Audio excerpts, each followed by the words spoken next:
Matao at maingay ang covered court ng Hillbright Academy, isang eksklusibong preschool para sa may mga kaya.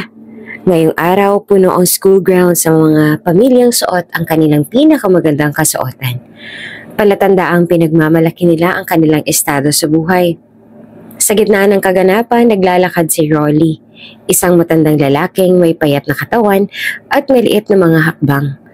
Dala niyang malaking balde ng taho. Pamilyar na tanawin ang maraming bata sa tuwing umaga. Nakasuot siya ng simpleng puting sando at may tuwalyang nakasampay sa balikat. Kinomisyon kasi siya ng isang food stall sa event na mag-alok ng taho. "Lolo Rolly!" Tawag ng isang batang lalaki na tumatakbo papalapit sa kanya. Ito si Liam, ang kanyang panganay na apo sa kanya nag-iisang anak na si Cheska. Pigil ang hininga ng ilang magulang at mga akwintansang pamilya nang marinig nila ang tawag. Nagtinginan sila. Tila hindi makapaniwala sa kanilang narinig. "Lolo?" Bulong ng isang babaeng mayaman doon. Sabay takip ng bibig. Hindi makaiwas sa mga mata ng tao si Rolly. Sa ngayon ay tila nagkaroon ng spotlight sa gitna ng karamihan. Sa inosenteng isip ng bata, walang mali sa pagtawag niya kay Rolly ng lolo. Bakit lolo ang tawag ng apo nila sa magtataho? Ani ng isang babae na may hawak pang Hermes na bag. "Oh my God! Ano yan? May kapamilya silang mahirap? Ang mga Alcantara? Nakakahiya!" Dugtong ng isang mata pobreng ina. Lumakas ang bulungan.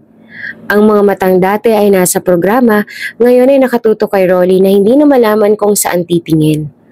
Bago pa siya makakilos, lumapit ang isang babae mula sa mga nagbubulungan at walang pakundang itinulak ang balde ng taho ni Rolly. Bumuhos ang laman nito sa sahig. Natahimik ang lahat. "Hanggang dito ba naman, papahiya mo pa rin kami?" Sigaw ni Lydia, ang ina ni Troy na kanyang balae. Nagulat ang mga tao. Napatakip ng bibig si Cheska pero hindi niya magawang ipagtanggol ang ama. Alam niyang isang pagkakamali lamang at maaaring mapahiya ang buong pamilya nila. Napatingin si Rolly sa mga basag na baso ng taho. Tila kasabay nitong nabasag ang dignidad niya bilang tao. Biglang nagkaroon ng agos ng bulungan at paggalaw sa gilid ng court. Dumating si Gina. Kasunod niya ang dalawang gwardya ng eskwelahan na mabilis na lumapit sa nagkakagulong grupo. "Ay Diyos ko, Rolly!"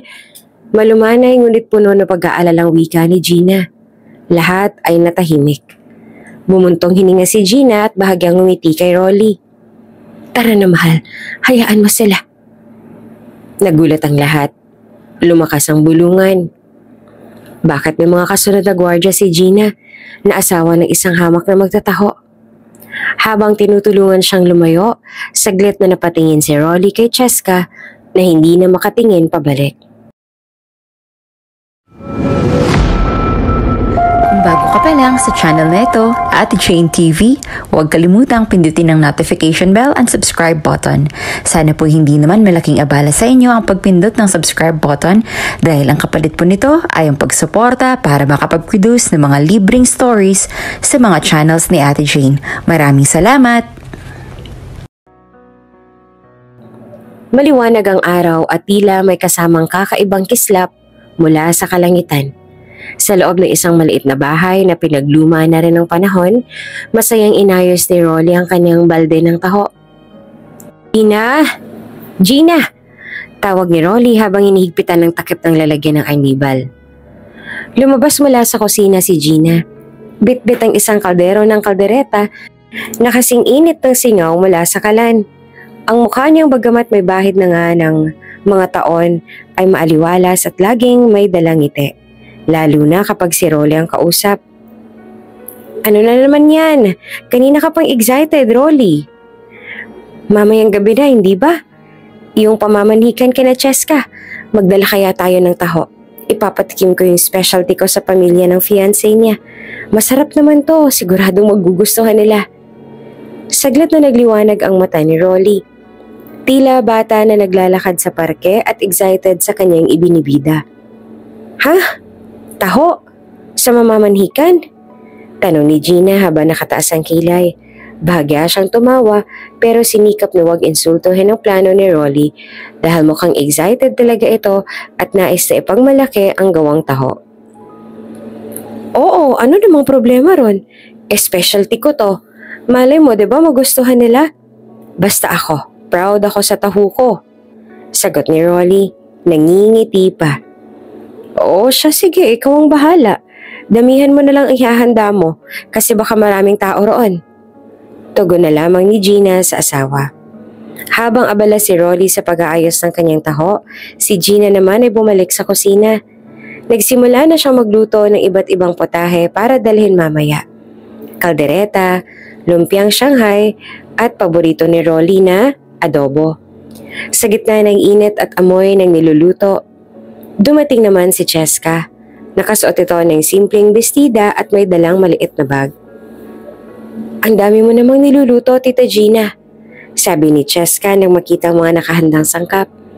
Nilingon siya ni Gina at lumiti. Gusto ko lang naman na may madala tayo para makita rin ang pamilya ng fiancé mo na may maipagmamalaki rin tayo, kahit simple lang. Hindi na po siguro kailangan. Mabilis na sagot naman ni Cheska. Buffet daw kasi roon, sila na hong bahala sa pagkain. Hindi naman na kailangang magluto pa tayo, baka masayang lang. Saglit na natigilan si Gina. Ah, ganun ba? Pilit niyang tinago ang pagkadismaya.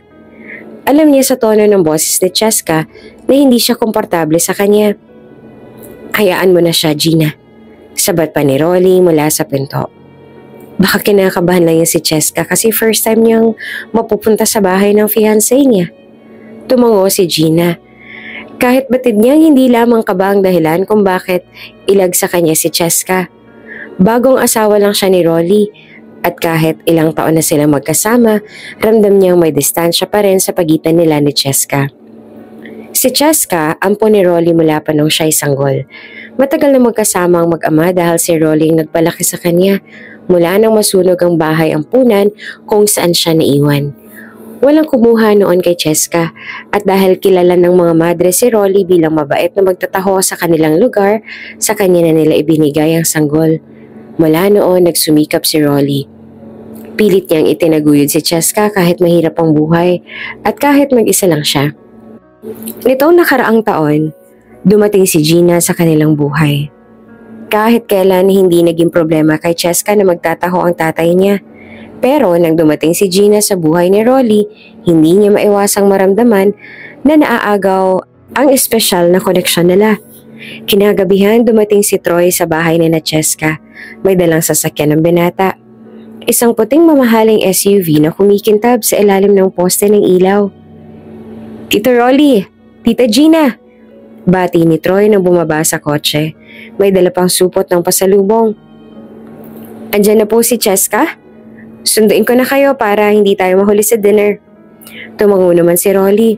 Halatang proud sa magiging manugang. Si Troy ay isang piloto. Matangkad, matikas at marespeto. Mabait ito kina Rolly at Gina. Bagay na lalong ikinakatuwa ni Rolly. Habang nasa biyahe, masiglang nagkukwento si Troy tungkol sa kanyang pamilya. Pasensya na po kung ngayon lang kayo makikilala ng mga magulang ko, sabi ni Troy habang nakatingin sa rearview mirror. Rule ho kasi na sa amin na huwag mag-uwi ng babae kung hindi ko naman daw pakakasalan. Pero si Cheska ho, siya na ho talaga. Si Cheska ay tahimik lamang sa tabi ni Troy. Hawak ang kamay nito. Mabuti naman kung ganun, anak. Ay sigurado naman akong kayo na talaga ng anak ko para sa isa't isa. Tugon naman ni Rolly. Pagpasok nila sa isang eksklusibong subdivision, namangha sina Rolly at Gina sa tanawing nasa labas ang bintana. Malalaking bahay, matataas sa pader at mga harding parang galing sa magazine. Tumigil sila sa harap ng isang mansyon na may malaking gate. Bumaba sana si Rolly para buksan ang gate pero pinigilan siya ni Troy. Huwag na po tito, may magbubukas yan. At sa isang pindot, kusang bumukas ang gate. Tumambad sa kanila ang isang ingrandeng mansyon, napapaligiran ng mga ilaw at halaman, at sa gitna ay isang fountain na parang sa mga pelikula. Hindi naman makapaniwala si Cheska. Grabe Troy, hindi mo naman sinabi na ganito pala kayaman ang pamilya mo. Nawiwindang niyang wika. Alam niyang mayaman si Troy, pero dahil humble naman ito, ay hindi mayabang. Hindi rin pala kwento. Hindi niya inaasahang ganito pala kayaman ang kanyang mapapangasawa. Humalakak si Troy. Ano ba, hindi naman importante yun. Tugon pa ni Troy. Napahawak naman si Rolly sa kamay ng asawa. Ay, Diyos ko, Gina. Ganito pala rito. Pagpasok sa mansyon, sinalubong sila ng mga magulang ni Troy, si Mr. Hector at Mrs. Lydia Alcantara. Parehong formal ang kanilang kasuotan at halata sa kanilang tingin na sinusuri nila sina Rolly at Gina. Pero sa likuran nila, dala-dala ni Rolly ang pangtaho niyang balde. Pinipilit na huwag mapansin ang bigat ng tingin sa kanya ng mga gwardya. Guard, bakit may magtataho rito? Tanong ng isa sa kanila. Pabulong pero rinig ni Troy. Agad na sumabat si Troy. Hindi siya magtataho, siya po si Tito Rolly, tatay ni Cheska. Nagulat ang mga magulang ni Troy, pero mabilis silang itinago ang pagkabigla sa kanilang mga mukha. Ah, pasok ko kayo, sabi ni Lydia ng pilit pangiti. Pag-upo sa hapagkainan, ramdam ang awkwardness. Ang dining table ay puno ng mga magagarbong plato, kubyertos at tila hindi pangkaraniwan, at chandelier na parang simbolo ng kayamanan. Si Rolly at Gina ay tahimik lamang, pilit na ginagaya ang galaw ng mga nasa paligid. Nakita ni Cheska na nahihirapan si Rolly sa dami ng kubyertos. Tay, ito po yung kutsara, pabulong niyang sabi. Pasensya na anak. Mahina na magsabi ni Rolly at tila nahihiya. Si Troy naman ay pilit na pinapagaan ng napakabigat at tensyonadong hangin doon. Ano po, tito, tita, excited na po ba kayo sa kasal? Pero ang mga magulang ni Troy ay diretso sa punto. Actually, gusto naming pag-usapan ng gastos, sabi pa ni Mr. Hector. Kami na ng pamilya ko ang sasagot sa lahat. Alam naman nating hindi kakayanin ng pamilya mo, Cheska. Natigilan sina Rolly at Cheska. Kita sa mukha ni Rolly ang bahagyang pagkasugat ng kanyang pride. Hindi po kailangan. Sabat naman ni Rolly pero pinutol siya ni Mrs. Lydia. Hindi na. Baka kulangin lang. At least kami sigurado kaming magiging maayos ang lahat. We want what's best for our son. Si Troy ay halatang naiinis na sa tono ng kanyang mga magulang. Mom, Dad, tama na po. Pagdating ng dessert, tumayo si Rolly at bitbit ang dalang pangtaho. Pasensya na po pero gusto ko ho sanang ipatikim sa inyo ang aking taho. Specialty ko po ito. Napatingin sa kanyang pamilya ni Troy na tila naguguluhan. Si Mrs. Lydia ay hindi na nagtago ng kanyang reaksyon. Ay hindi na siguro. Cheesecake na lang na inihanda at niluto ng private chef namin ang kakainin ko. Hindi kami kumakain ng ganyan. Malamig ang tono ni Mrs. Lydia, sapat para maramdaman ni Rolly na hindi siya tanggap sa lugar na iyon. Tahimik siyang bumalik sa upuan. Pinipilit lumite para kay Cheska. Pagkatapos ng hapunan, inihatid ni Troy sina Rolly, Gina at Cheska pauwi. Tahimik ang lahat sa loob ng kotse. Pasensya na po talaga kina Mom and Dad, sabi ni Troy, halatang nahihiya. Ganun lang po talaga sila. Pero ako, mahal ko si Cheska at wala na po silang magagawa roon. Pag uwi sa bahay, naupo sila sa maliit na lang hapag. Pasensya na tayo, umiiyak si Cheska. Hindi ko ho akalaing magiging ganito. Lumapit si Rolly sa kanya at hinawakan ang kanyang balikat. Anak, mahal mo si Troy, di ba? Hindi mo naman pakakasalan ng mga magulang niya. Tatandaan mo to anak. Huwag mong hahayaang maliitin ka nila. Nakapagtapos ka ng pag-aaral, may alam ka at kaya mong buhatin ang sarili mo. Walang makakapagsabi kung sino ka, kundi ikaw lang. Tumango si Cheska habang pinipilit ngumiti at yakap-yakap ang kanyang ama. Kinagabihan, habang tulog na si Cheska, nag-usap sina Rolly at Gina sa tabi ng maliit na lang bintana. Alam mo, Gina, malungkot na sabi ni Rolly. Ang hirap pala kapag hindi ka nakapag-aral, ano? Kahit anong gawin mo, tingin pa rin nila sa'yo ay mababa. Lumapit si Gina at niyakap siya. Huwag kang mag-alala, Rolly. Pasasaan ba't makakaahon din tayo? Basta't may sipag at tiyaga lang. Darating din yung araw na hindi na nila tayo matatapakan. Tahimik silang nagyakapan. Habang nasa labas ay tahimik ang gabi. Tila nagbabadya ng panibagong hamon ng pag-asa. Mataimtim ang pagyakap ni Cheska sa kanyang ama. Nakaupo sila sa lumang sofa sa maliit nilang bahay at si Gina naman ay tahimik na nakamasid. Hawak ang isang tabong may mainit na kape. Tay, mahina ngunit puno ng emosyon ang boses ni Cheska. Aalis na po ako. Doon na po ako titira sa bahay nila Troy. Mabigat sa damdamin dahil unang beses na malalayo sa ama. Masaya man dahil kasal na kay Troy, ibig sabihin naman ito ay kailangan niya ng lisanin ang tiling ng ama upang tumira sa napakalaking mansyon ng pamilya Alcantara. Pilit na ngumiti si Rolly, pero bakas ang lungkot sa kanyang mga mata. Pinasadahan niya ng kamay ang buhok ng anak, tulad ng ginagawa niya noong bata pa ito. Anak, masaya ako para sa'yo. Sa wakas nagkaroon ka na ng bagong pamilya.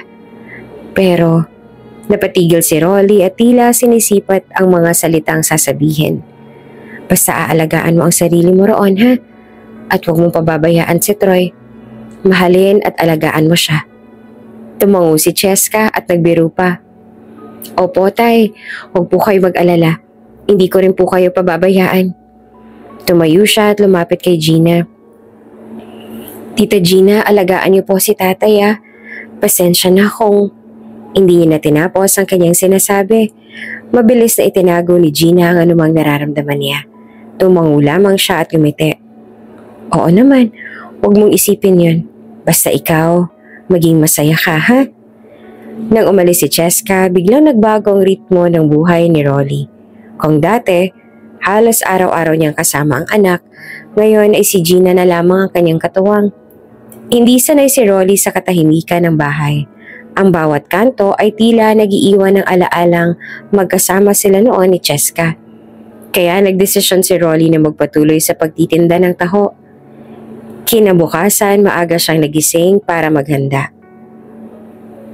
Rolly, huwag ka namang magpakapagod masyado, sabi ni Gina habang inaabot sa kanyang tuwalya. Kasal na si Cheska, hindi mo na kailangang magtrabaho ng ganyan. Umiling si Rolly. Gina, ayoko namang umasa sa anak ko. Hindi obligasyon ni Cheska na buhayin tayo. Tingnan mo nga, baka may masabi pa yung bagong pamilya niya. Alam ni Gina na hindi matitinag si Rolly sa desisyong ito, kaya hinayaan na lamang niya. Sige, basta mag-iingat ka, ha? At huwag mo kalimutang kumain at magpahinga, ha? Samantala, sa malaking mansyon ng mga Alcantara, ramdam ni Cheska ang bigat ng bawat galaw niya.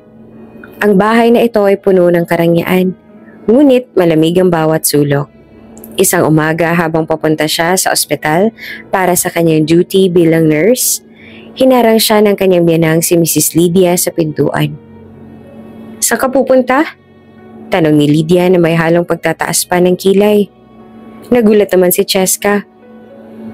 Magjo-duty po ako sa ospital. Nakaschedule po ngayon ng shift ko. Matalim ang tingin ni Lydia. Hindi ka na pwedeng magtrabaho.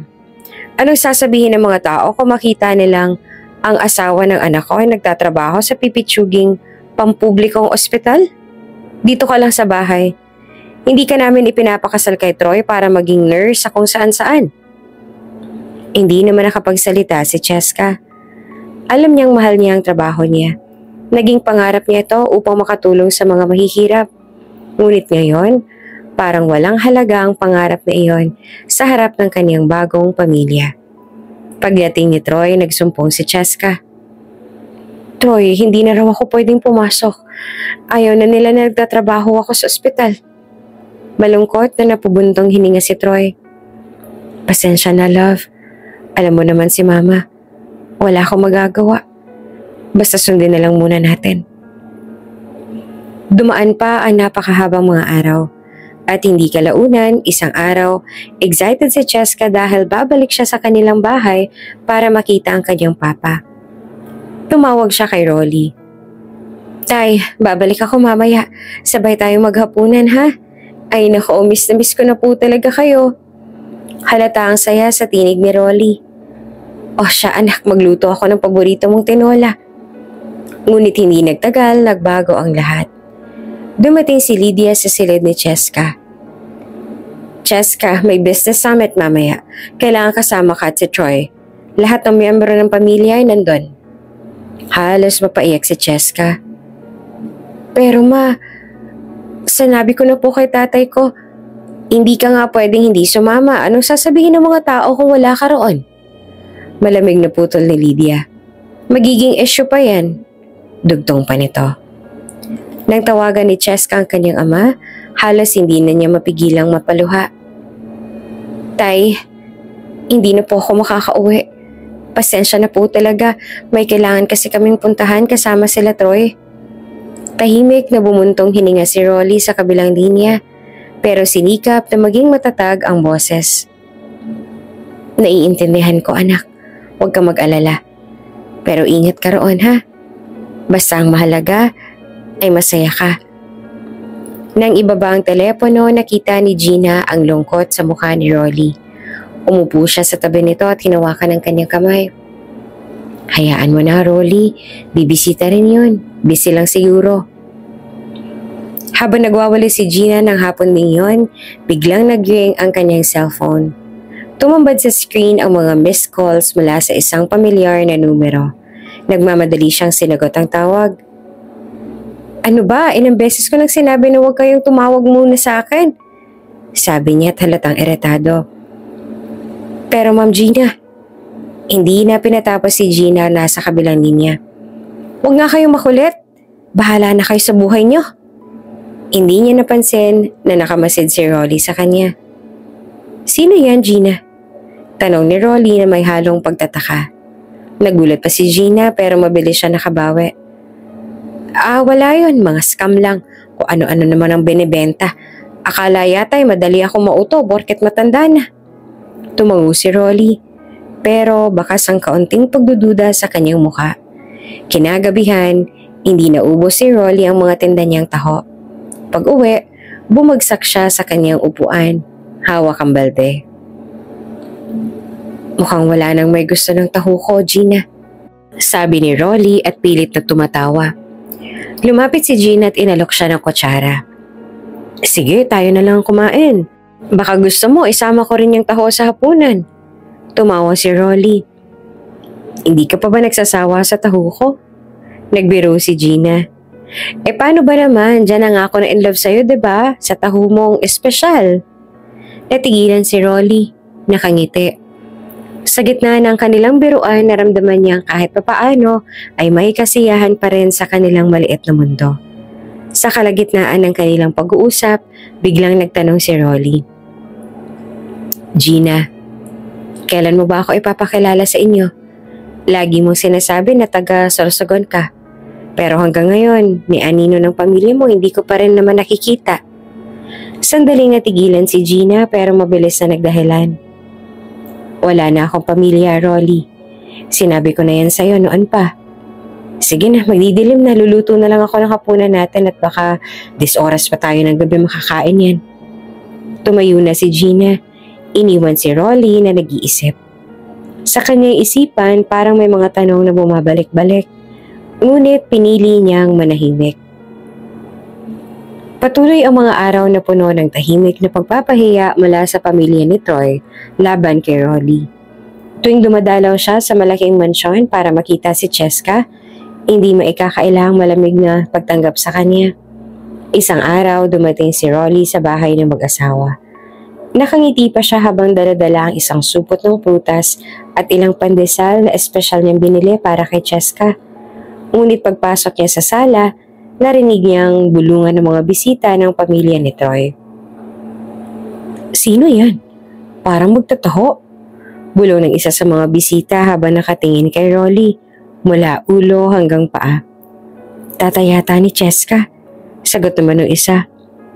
Akala ko kung sino. Bakit kanya nang suot? Pilit na iniinda ni Rolly ang mga salita. Alam niyang wala siyang kasalanan, pero hindi niya maalis ang kirot sa kanyang dibdib. Paglapit sa kanya ni Cheska, bakas ang kaba sa mukha nito. Tay, mahinang sabi ni Cheska, nandito ka pala. Bungad sa kanya na anak. Oo anak, dumalaw lang ako, kamusta ka na? Bago pa makasagot si Cheska, biglang dumating si Lydia, ang kanyang matapobreng biyanan. Cheska? Malamig na sabi ni Lydia. Hindi mo sinabi na darating ang tatay mo. May mga bisita tayo ngayon. Politiko pa ang ilan sa kanila. Lumingon si Lydia kay Rolly. Pasensya na ha, Mang Rolly. Pero sana naman sa susunod, magpaalam muna kayo bago dumating. Hindi kasi ito magandang timing, nandito si Congressman eh. Nagkulay luha ang mga mata ni Rolly, pero pilit siyang umiti. Pasensya na po, akala ko kasi pwede kong makita ang anak ko kahit sandali lang. Tumalikod si Lydia na para bang walang narinig. Si Cheska naman ay napayuko. Hindi maipaliwanag ang kanyang nararamdaman. Makalipas ang ilang linggo, bumisitang muli si Cheska sa bahay ng kanyang ama. Pagpasok niya, nadatnan niyang may sakit si Rolly. Nasa gilid ito ng kama. Inaabutan ni Gina ng mainit na sabaw habang pinupunasan ng noo. Tay! Halos pasigaw na sabi ni Cheska. Bakit ba hindi mo sinabi na may sakit ka? Anak, okay lang ako. Mahinang tugon naman ni Rolly. Huwag kang mag-alala. Mabilis na binalingan ni Cheska si Gina. Bakit hindi mo agad sinabi? Hindi ko ba karapatang malaman na may sakit ang tatay ko? Iritableng bali niya kay Gina. Sumagot si Gina ng mahinahon. Cheska, ilang beses akong tumawag at nag-text sa'yo. Hindi ka yata sumasagot at hindi mo chinecheck. Napahiya si Cheska. Anong ibig mong sabihin na wala akong pakialam sa tatay ko? Hindi naman ganun ang ibig kong sabihin, Cheska. Sagot pa ni Gina na halatang nasasaktan. Pero alam mo na rin naman na iba ang trato nila sa tatay mo roon sa bahay ng pamilya ni Troy, di ba? Lumakas ang boses ni Cheska. Hindi mo ba alam na maayos naman ang buhay namin bago ka dumating? Kami ni Papa. Okay na kami dapat nun eh. Pero dumating ka, kaya nagbago ang lahat. Hindi na nakasagot si Gina. Tahimik siyang tumalikod. Iniwasang ipakita kay Cheska na umiiyak na siya. Bigla namang lumabas si Rolly mula sa kwarto. Cheska anak, sabi niya na pinipigilan ng galit. Huwag mo sabihin ng ganyan si Gina. Hindi man siyang tunay mong nanay. Siya pa rin ang kasama ko ngayon. Siyang nag-aalaga sa akin. Hindi na umimik si Cheska. Sa loob-loob niya, alam niyang mali naman ang kanya nasabi pero nasasaktan kasi siya sa sitwasyong to. Wala siyang magawa sa tuwing pinapahiya ng pamilya Alcantara ang kanyang ama. Lumipas ang ilang buwan at nabuntis na si Cheska. Sa mga huling linggo ng kanyang pagbubuntis, may biglaang business trip sina Troy kasama ang kanyang mga magulang, kaya naiwan si Cheska sa bahay ng mag-isa. Nang sumapit ang araw ng panganganak, si Gina ang agad na sumaklolo sa kanya. Tinawagan niya si Rolly para samahan siya sa ospital. Tita Gina, huwag mo akong iiwan, sabi ni Cheska habang umiiyak sa sakit. Hawak-hawak ni Gina ang kanyang kamay at pinapalakas ang kanyang loob. Hindi kita iiwan, Cheska, sabi ni Gina na tila isang ina. Malalampasan mo to. Andito lang ako. Dumating si Rolly maya-maya. Hawak ang isang maliit na bag na naglalaman ng damit at gamit ng sanggol. Anak, andito na kami. Kaya mo yan. Nang isilang ang sanggol, bakas ang tuwa at pagod sa mukha ni Cheska. Hinaplos niya ang kamay ni Gina. Salamat po, Tita Gina. Kung wala kayo, hindi niya na natapos ang sinasabi. Unti-unting lumambot ang puso niya para kay Gina. Kinagabihan, dumating ang pamilya ni Troy sa ospital. Matapos na lamang lahat, tahimik lang si Cheska habang si Lydia at ang asawa nito ay abalang kumukuha ng litrato kasama ang kanilang bagong apo. Halatang ipinagmamalaki ang bata. Pero wala man lang pasasalamat kina Rolly at Gina na nag-alaga kay Cheska. Matapos mailabas si Cheska at ang sanggol sa ospital, inilipat na sila agad sa mansyon ng pamilya Alcantara. Gusto sanang bisitahin ni Rolly at Gina ang kanilang apo, ngunit tila napakahirap makapasok sa bahay na iyon. Kailangan po yata kay Mr. Hector at Mrs. Lydia muna kayo magsabi. Sabi ng isang kasambahay na dumating si Rolly at Gina nang hindi inaasahan. Nalungkot naman si Rolly. Apo ko naman yan ah. Bakit kailangan po magsabi? Pasensya na po pero yun po kasi ang bili ng pamilya. Paghingi ng dispensa ng kasambahay. Isang araw, si Cheska mismo ang nag-imbita sa kanila. Dumating si Rolly at Gina sa mansyon. Masaya at sabik na makita ang apo. Ngunit biglang nagalit ang mga Alcantara. Cheska! Sigaw ni Lydia. Bakit po sila pinapunta rito na hindi nagsasabi? May mga bisita tayo ngayon. Tila napako naman sa kinatatayuan si Rolly. Naiwan naman si Gina na nakayuko. Mahigpit na hawak ang kamay ni Rolly. Pasensya na po, mahina niyang sabi. Hindi po namin alam. Lumapit si Lydia sa kanila. Alam kong gusto niyo makita ang bata, pero hindi pwede ang ganitong walang paalam. May reputasyon kaming iniingatan dito. Muling napahiya si Rolly at Gina. Habang pauwi, tahimik lamang silang dalawa. Pasensya ka na, Rolly. Mahinang sabi ni Gina. Wala silang karapatan na ganyanin ka. Tumayo lamang si Rolly. Sa kanyang puso, nararamdaman niyang tila nagiging malayo na ang anak niyang si Cheska. Ngunit hindi pa rin nawawala ang pagmamahal rito. Lumaki si Liam, ang panganay na anak ni Cheska at Troy, na mas gusto ang simpleng buhay sa piling ng kanyang lolo Rolly at lola Gina. Sa murang edad, sanay na siyang magsalita ng Tagalog dahil ito ang madalas na gamitin kapag nakikipaglaro at nakikipag-usap sa kanila. Kahit na lumaki siya sa marangyang mansyon ng pamilya Alcantara, mas ramdam niya ang kasiyahan sa maliit ngunit masayang tahanan ni Rolly. Tuwing dumarating si Liam doon, puno ng tawanan at kwento. Nakikita sa kanyang mga mata ang pagiging masayahin at malapit sa kanyang mga simpleng lolo at lola. Noong 5 taong gulang na si Liam, sinabi niya sa kanyang mommy Cheska na gusto niyang magdiwang ng kaarawan sa bahay ng lolo Rolly niya. Napangiti pa si Cheska, ngunit hindi natuwa ang mga biyenan niya ang sina Hector at Lydia. 5th birthday yan ni Liam. Hindi pwedeng sa kung saan-saan lang. Dito sa mansyon, ang grande ang party. Mariing sabi ni Hector. My God, Cheska, do you expect us to go there sa bahay ng mga magulang mo? Aba, hindi ano? Kahit na gusto ni Cheska na sundin ang hiling ng anak, wala siyang nagawa kundi ang sundin ang kanyang mga biyenan. Dumating ang araw ng birthday party ni Liam. At tulad ng inaasahan, kahit pa 5th birthday lang naman, ay napaka-ingrande nito. Nariyan ay isang malaking cake na may 6 na layer, isang marching band para sa entrance ng celebrant, at napakaraming regalong nakasalansan na parang bundok sa gilid ng venue. Sa kabila ng lahat ng to, hindi na itago ng mga bisita ang pansin kay Liam, na halos hindi mawalay sa tabi ni Rolly at Gina. Masaya siyang nakipaglaro sa kanila, hawak ang simpleng regalo na lang bubble set. Lola, Lolo, tingnan niyo po ito. Ang laki ng bubbles. Tuwang-tuwang sabi ni Liam habang nagpapalipad ng makukulay na bula. Habang naglalaro si Liam, tahimik na pinagmamasdan ni Hector at Lydia ang eksena. Halatang iritado. Hindi nila maunawaan kung bakit mas pinapahalagahan ni Liam ang mumurahing regalo kumpara sa mga mamahaling laruan na bigay nila. Matapos ang party, nagtipon ang mga matatanda sa isang silid para sa hapunan. Nasa dulo ng mesa sina Rolly at Gina. Tahimik na kumakain habang nagkakwentuhan ng iba tungkol sa negosyo at yaman. Biglang binalingan ni Hector si Rolly. Ikaw, Rolly, nagtataho ka pa rin ba? Tanong nito na may halong biro ngunit malinaw ang panuluya sa tono.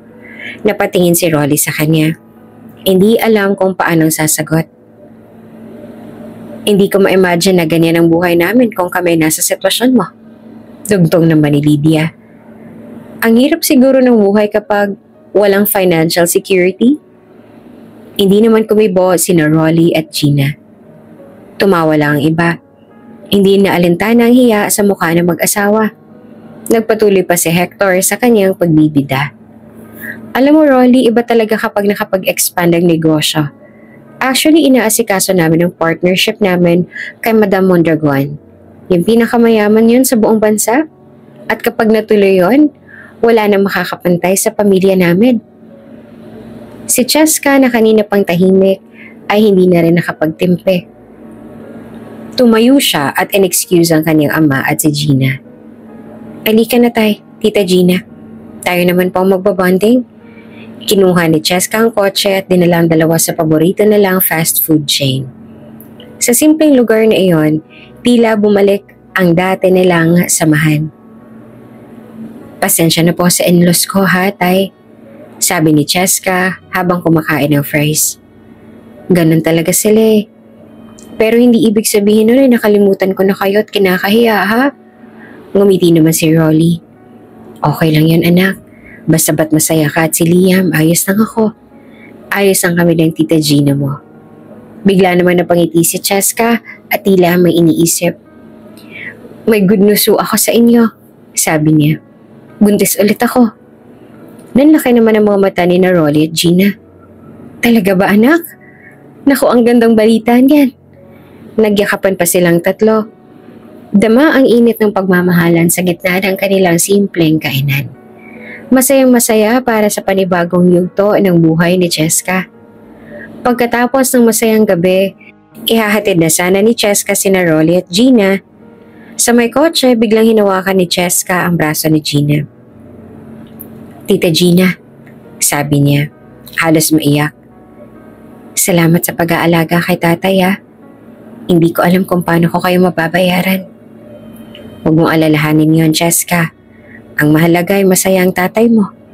Sagot ni Gina na may halong ngiti. Mukhang matatagalan ulit bago kami makabisita. Sabi pa ni Cheska. Gusto talaga ni na mama at papa na makipag-partner kay Madam Mondragon. Pinagkakaabalahan nila lahat ng business events at summits para makalapit sa kanya.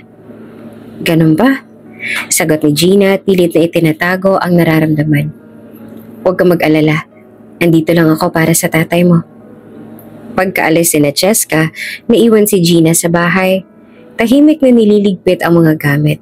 Maya-maya pa, tumunog ang kanyang telepono. Nang makita ang numero, napakunot ang kanyang noo. Sinagot niya ang tawag. Ilang beses ko bang sasabihin na huwag niyo akong tatawagan? Madiin niyang sabi. Narinig niya ang sagot sa kabilang linya. Mababa ang boses, ngunit malinaw ang mensahe. A lot of people are looking for you. Are you coming back, madam? Napahawak si Gina sa kanyang noo. Tila pagod na pagod. Alam niyang darating naman talaga sa ganitong punto ang lahat. Tahimik siyang tumingin sa kawalan bago magsalita. Hindi na ako babalik. Huwag na kayong mag-abala. Binaba niya ang tawag at muling binalikan ang kanyang ginagawa. Ngunit halata ang bigat sa kanyang dibdib. Isang umaga, dumating si Liam sa bahay ni Rolly at Gina kasama si Cheska. Pagkarating pa lang sa bahay, tumakbo agad si Liam papunta kay Rolly. Lolo, tingnan mo po, may bago akong laruan. Sigaw ni Liam habang hawak ang isang laruan. Ngunit sa halip na pagkaabalahan ng laruan, iniabot ni Liam ang hawak niyang libro at tumabi kay Rolly sa bangkito. Lolo, pwede po ba tayong magkwento? Napangiti si Rolly. Oo naman apo, ano bang gusto mong pag-usapan? Habang nag-uusap ang maglolo, si Cheska naman ay umupo sa tabi ni Gina. Tita Gina, simula ni Cheska. Bihira na lang kami makadalaw. Busy na si Troy sa negosyo. Tapos ako, puro alaga kay Liam at sa baby sa tiyan ko. Oo nga, sagot naman ni Gina. Pero alam mo naman kahit kailan, welcome kayong lahat dito. Gusto ni Liam rito, no? Hindi ba? Tumango si Cheska. Oo, mahal na mahal niya si Papa. Mas gusto niya nga rito kaysa doon sa mansyon eh. O paano, pupunta kayo sa family day ha? Magtitinda pala ng taho si tatay roon. Aba oo naman, pupunta kami. Tsaka para na rin kay Liam. Magdadamit kami ng maayos para hindi naman sobrang nakakahiya. Huwag kayong mahiya, Tita Gina. Pamilya naman kayo. Malambing na tugon naman ni Cheska. Kinabukasan ay maaga ngang gumising ang mag-asawang Rolly at Gina para magtungo sa family day ng kanilang apo. Matao at maingay ang covered court ng Hillbright Academy. Isang eksklusibong preschool para sa may kaya. Ngayong araw, puno ang school grounds ng mga pamilyang suot ang kanilang pinakamagandang kasuotan. Palatandaang pinagmamalaki nila ang kanilang estado sa buhay. Sa gitna ng kaganapan, naglalakad si Rolly. May maliit na mga hakbang. Dala niyang malaking balde ng taho. Pamilyar na tanawin ng maraming bata sa tuwing umaga. Nakasuot siya ng simpleng puting sando at may tuwalyang nakasampay sa balikat. Kinumisyon kasi siya ng isang food stall sa event na mag-alok ng taho. "Lolo Rolly!" tawag ni Liam habang tumatakbo papalapit sa kanya. Excited na naman ang bata dahil nakita na naman niya ang kanyang lolo roon.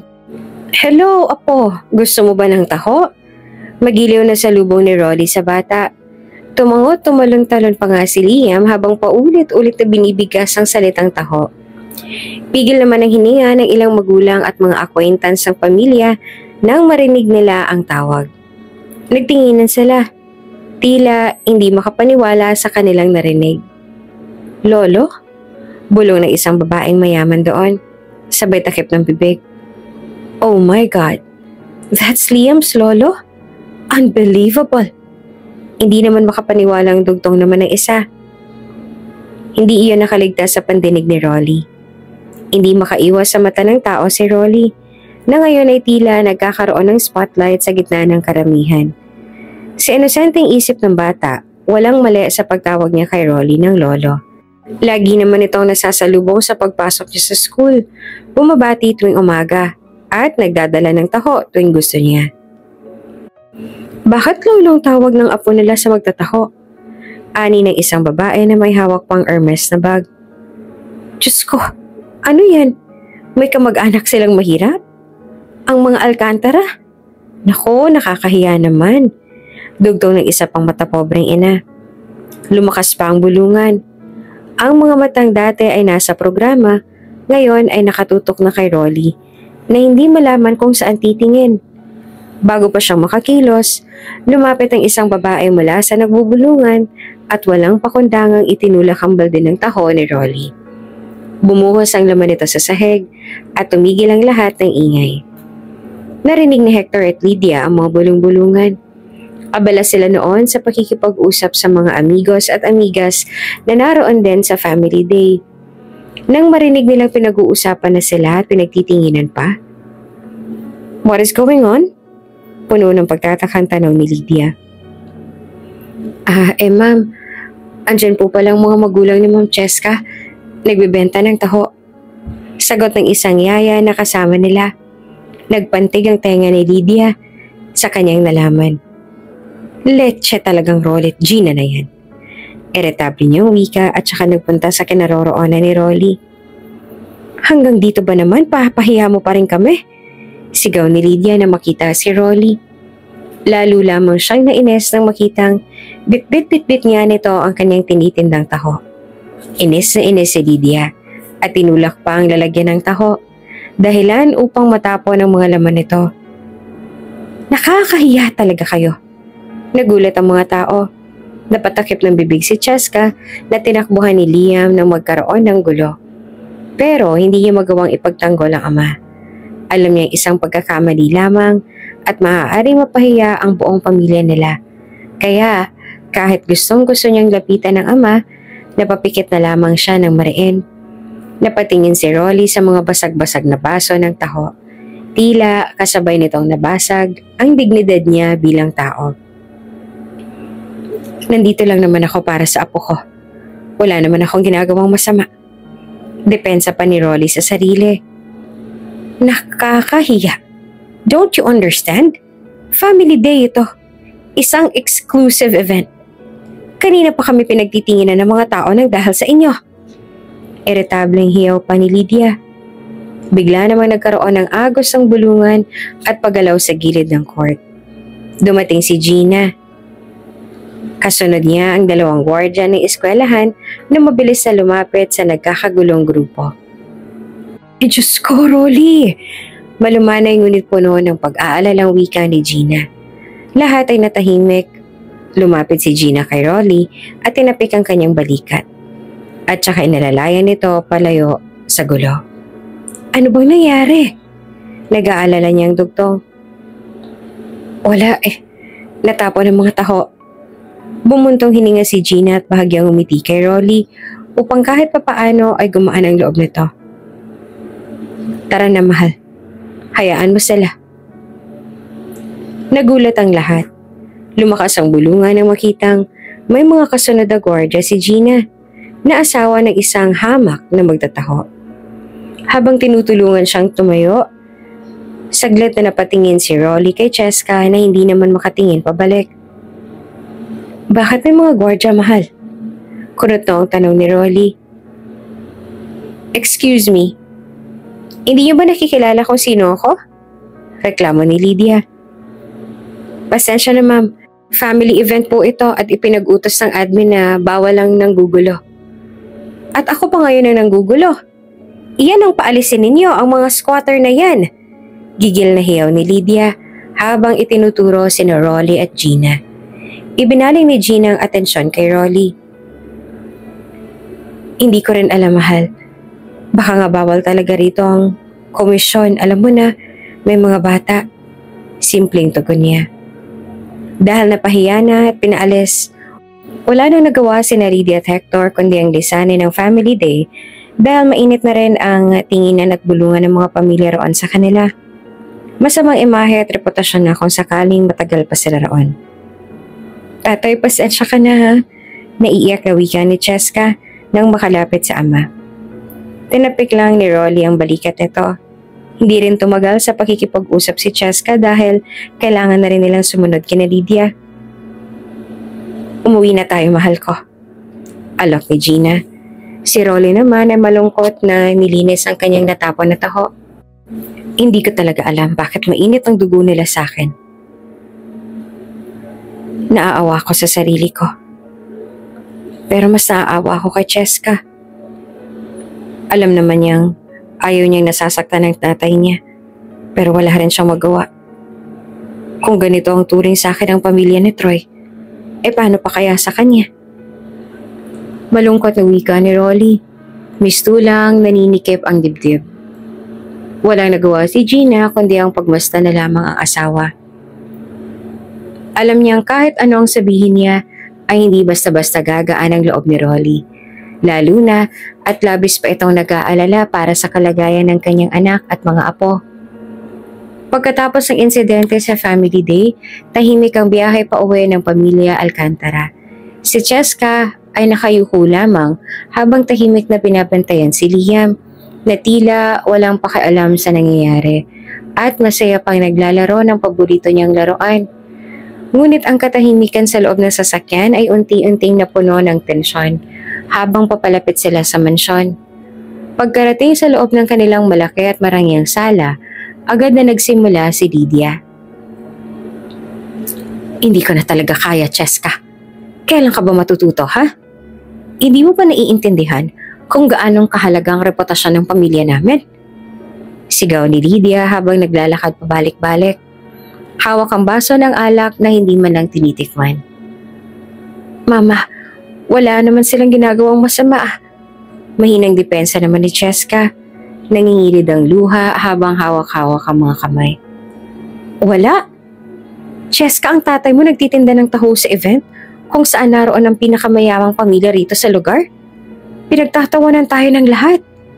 At ikaw, wala kang ginawa para pigilan siya. Pati si Hector na tahimik lang noong una ay napasimangot at sumali sa diskusyon.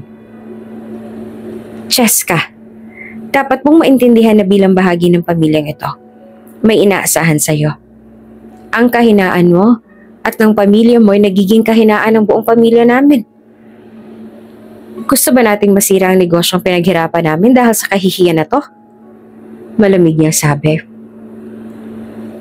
Hindi naman nila kasalanan na ganyan ang estado nila sa buhay. At wala namang ginagawang masama ang tatay ko. Sagot ni Cheska, pilit na tinatago ang hinanakit. Pero kasalanan mo kung bakit hinayaan mong makapasok ang ganitong kahihiyan sa pamilya natin. Singhal ni Lydia. Kung hindi mo lang kami pinakinggan nung una. Kung hindi ka lang nagpumilit na magpakasal kay Troy. Kahit alam mong mahirap ang pamilya mo. Biglang tumigil si Cheska. Tumayo ito ng diretso at hinarap ang ina. Tama na, Mama. Tama na. Sigaw niya at nanginginig ang boses. Sawa na akong marinig ang kasalanan ko ang lahat. Hindi ko pinili ang maging mahirap. Pero hindi ko rin pipiliin na ikahiya ang mga magulang ko. Tama bang mas mahalaga pang reputasyon kaysa sa pamilya? Nagulat naman si Lydia sa tapang na ipinamalas ni Cheska. Ngunit mabilis niyang tinakpan ng pagkabigla sa pamamagitan ng isa pang mapait na tawa. Ang kapal ng mukha mong magturo sa akin ng tama at mali. How dare you? Kung ayaw mo makinig, bahala ka sa buhay mo. Pero tandaan mo, Cheska, habang narito ka sa bahay na to, kami ang masusunod.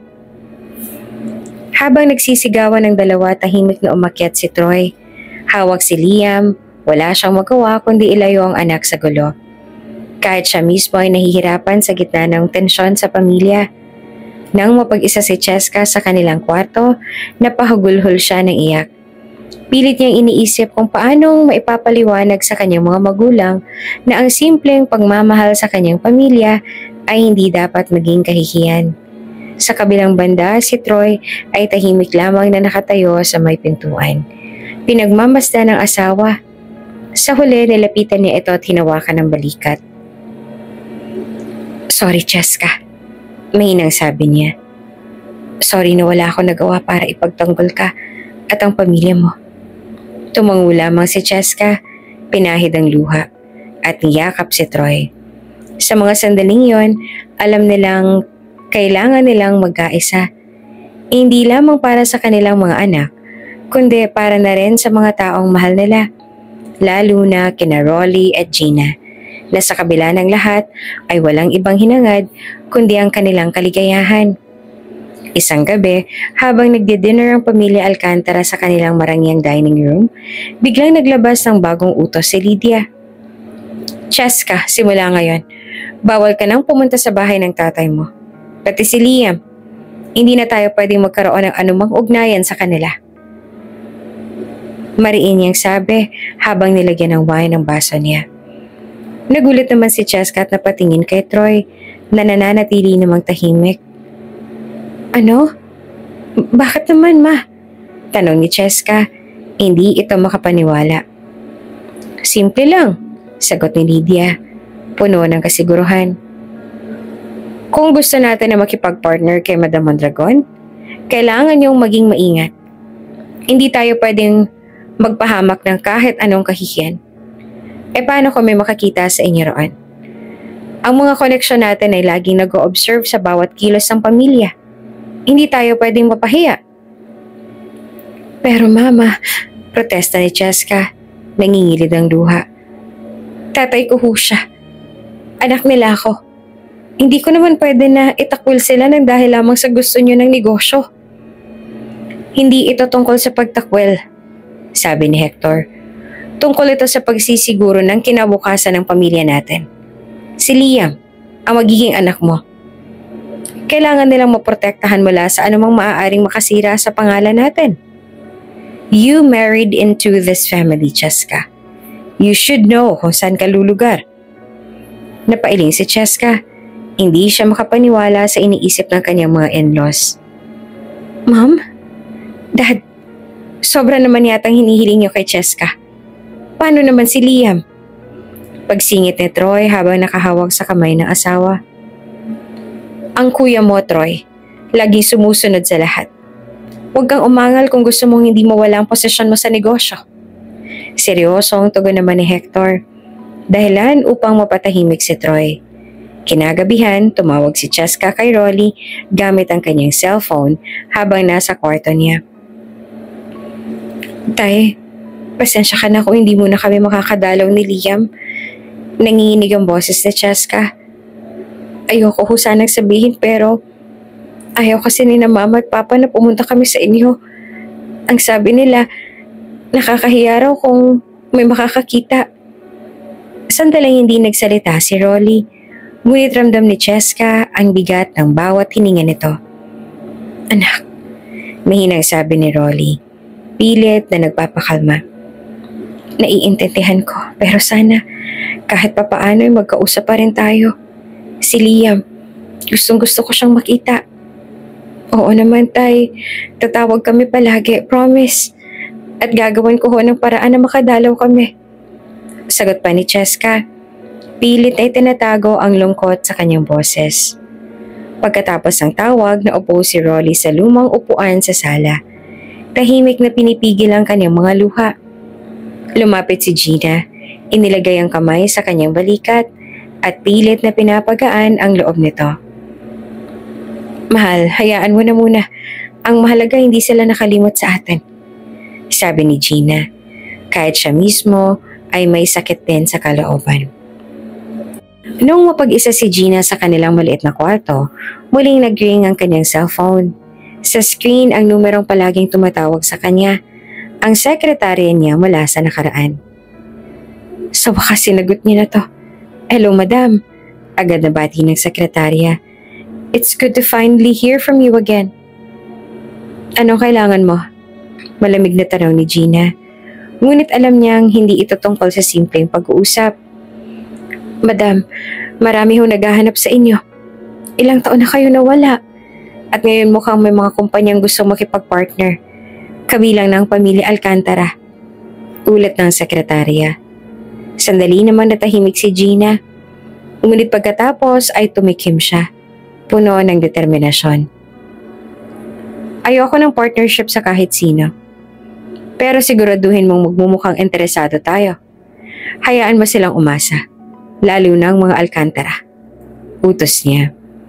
Nagulat ang sekretarya, ngunit pabilis na tumugon. As you wish, madam. Pero kailan po ba kayo babalik? Maraming tao na ho naghahanap sa inyo. The industry needs you. Napangiti si Gina. Isang ngiti na puno ng kapangyarihan at pahiwatig ng pagbabalik. Soon, maikli niya ang sagot. Isang maagang umaga, nagpaalam si Gina kay Rolly. Mahal, bibili lang ako ng tela sa Divisoria para sa itatahi ko. Baka gabihin na ako. Sabi niya habang nagbibihis ng simpleng duster. Ngunit sa kanto, isang itim na limousine ang naghihintay. Sumakay si Gina at dinala siya sa isang mataas na gusali sa gitna ng syudad. Dumaan sila sa likod upang maiwasan ang anumang makakakita.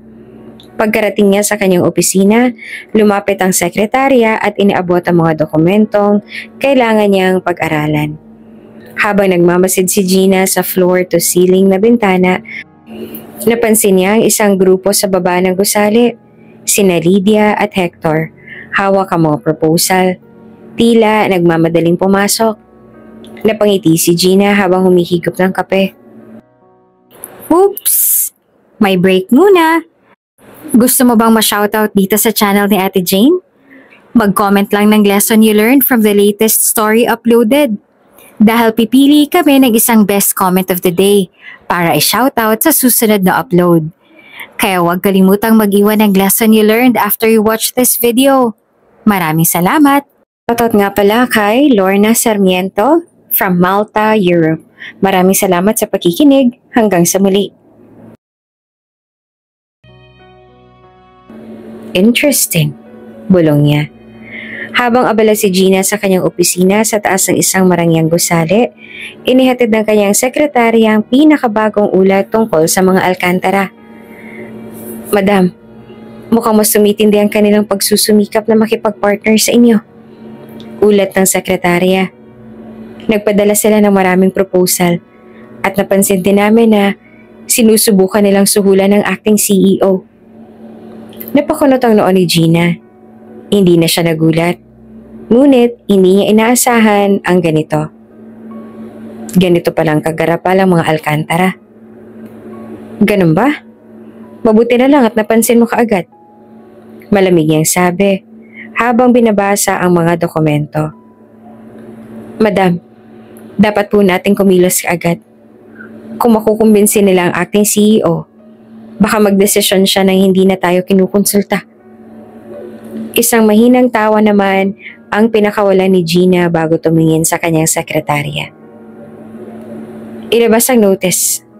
Simula bukas aalisin na siya sa posisyon niya bilang acting CEO. Ako nang hahawak mulit ng kumpanya.